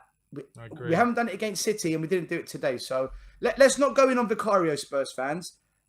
I want to see if we can give him some protection before we go in on Vicario. I agree, and I think there was a big learning that you saw even from the first half to the second half, where he was like, "Oh, okay, I'm going to have to be the one who's the aggressor now, and I'm going to have to be the one to get up earliest and push through whoever that player is." But I agree. I was saying all the time as well, because I used to be a goalkeeper. Like, you just stop that backing in from happening. You put, I don't know, the smallest man we have on the pitch behind Jack Harrison, and then it doesn't happen. So I agree with you totally. Great call, Stelios. Amazing. Nice one, Stel. Lovely to see you, mate. And we'll see you very soon. Cheers for calling in. Big up, guys. Take Top care. man. Come on, you Spurs. See you soon. All right. And I think the last caller is the one, the only. It's me. It's KPV. What up, boys? How you doing, Carl? You all right? Yeah, I'm fine. Good. Having a bit of a rest? Having just after those 90 minutes? Yeah, like... You didn't want to get under the covers, mate? No, fuck that, man. Like, 2 weeks in a row, man, he's been fouled. Like, come on. How's that not a foul, man? Like, City's goal should not have stood. Everton's 2 goals should not have stood. Like, offside, man. Where is it? Get rid of VAR, man. Fuck Michael Oliver. I can't stand the guy. We need better reps than that.